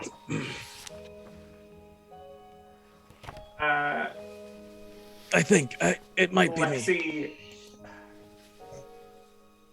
Mm. kind of looks at Celine and Ami, and she pulls the flask out of her pocket and hands it to him. Thanks. Here, pal. And I take a I swig. mean, I'm not gonna try and like stop you. It's not gonna. Well, now's not the time for alcohol. Yeah, let's. Can I put the bottle back or put it on the ground away from me? Sure, I'll say that as you do that, As you slot it back into place and close the door, you'll feel Martha's essence leave you. And you know that if you want to take that with you, you'll have to face those fears all over again. Yep. Okay. Hey, It doesn't have to be right now, but Yep. if you come back. Maybe if we need to make a hasty exit, y'all can remember where to find that and let me know. Because I'm hoping that maybe if I get that back to her, she can be fixed. You said this is all made of gold, right? Everything's lined in gold, yes. Lexi will just like take out a pocket knife, and gold's really soft, so she'll just like shove her knife in and do a little arrow, so it can be found easily. That makes sense. If you feel like it, feel free to add a story tag that just says location of vial. Cool. Just so we remember it for next session. Vial location. Okay. You doing that? Yep. Great. Am I still overwhelmed 4? I'll say, let's see. Or just lessened? You can roll. Real quick. You can roll change the game if you want to see how you can shrug off these effects. I'm not sure if I want to risk it again because it might make it worse. I think I'll just So to change the game, you can give or reduce a status, burn a power tag or a story tag, etc. So that's how you would be doing it. This would be a status. Let me do it. Okay. How do you envision helping John? Lexi is just gonna sit there with him, like a hand on his shoulder, and say, "Talk me through what happened. Maybe this will help us figure out how to move on. Just let me know what you felt." And she's kind of invoking, like the things that she learned from talking Graham through all of like his troubles growing up. Okay.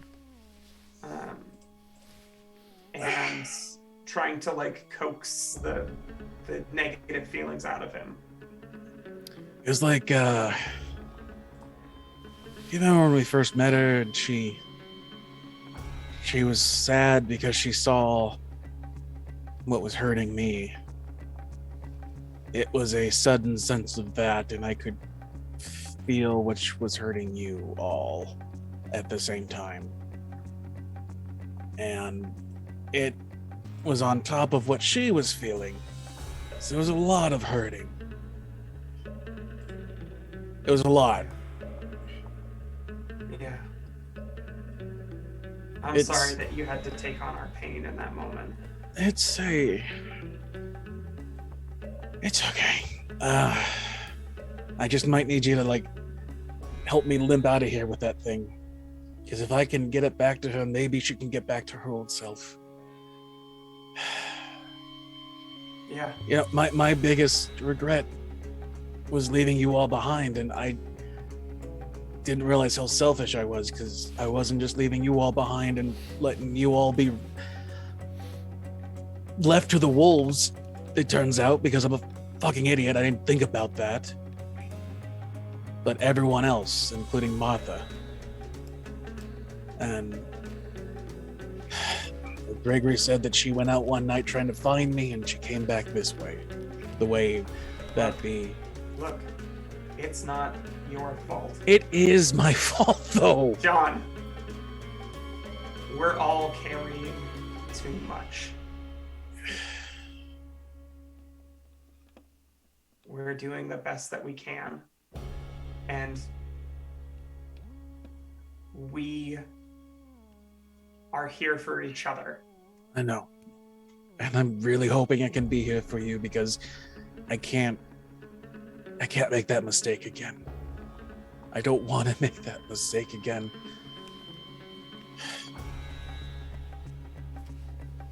whatever happens, we've got each other's backs, okay?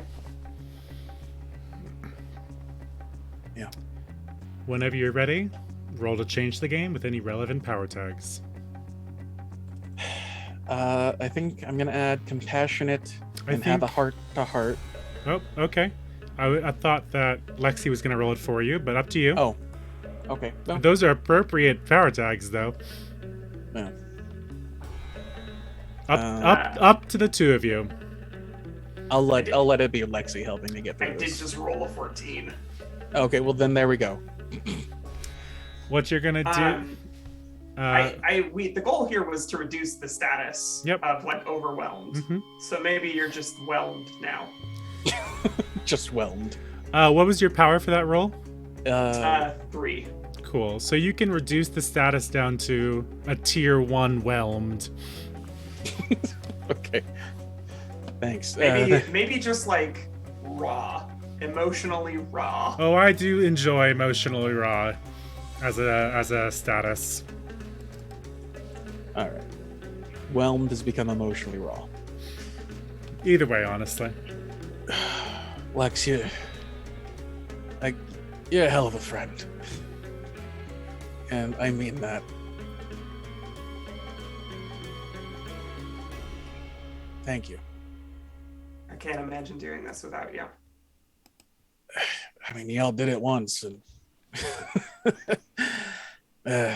let's get the hell out. Let's get this over with, and then get the hell out. Here's your flask back.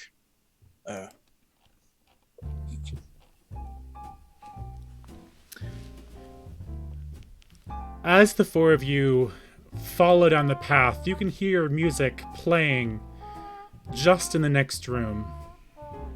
You open a large metal door, and soft yellow light slips out. In a large circular room with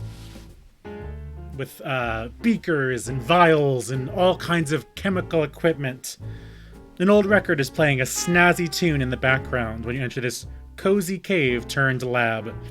Behind a complicated structure of glass beakers, burners, and spiral tubing, you catch the distorted face of an old and wrinkled man.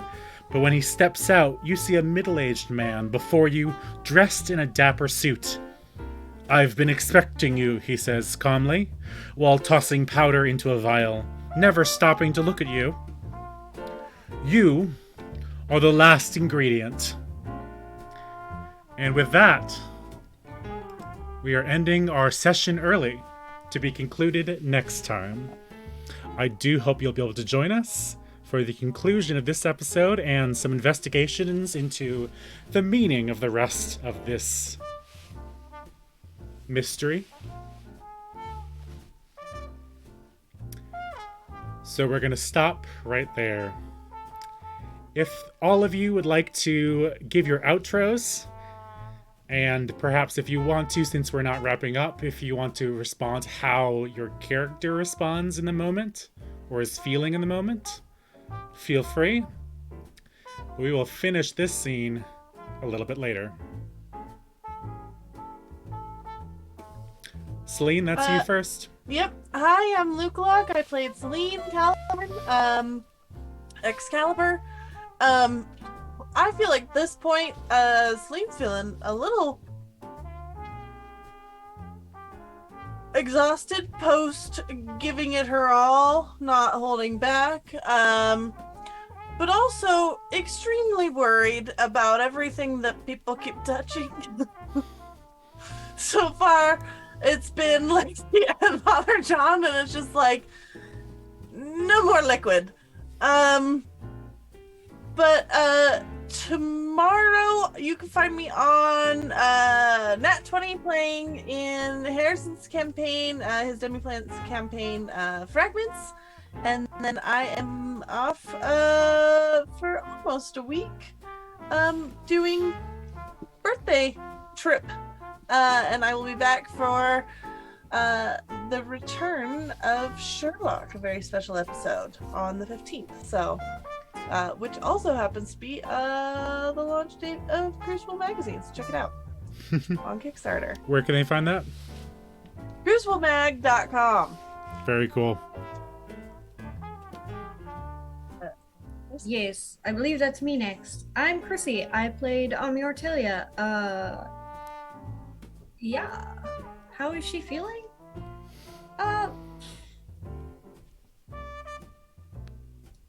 She would take overwhelmed 4 willingly. We'll just leave it at that. And then where else can you find me? So tomorrow I will be right back here, TPK, on Oath Sworn. Well done, you said it correctly. Yeah, I have to say it very slowly. And then again on Thursday for Tyranny of Dragons, Queen's Gambit, and then again with some folks for Sherlock, all sorts of stuff. So just go ahead and hit that schedule, ! Schedule, and check it out and just hang out with us and be cool people. Join us in the Discord. Come have a fun time. We have a whole bunch of stuff happening over there too. So yeah, that's all. Okay, bye. Hey y'all. So I think the thing that makes the most sense as Alexei walks into this room and sees a man in the corner is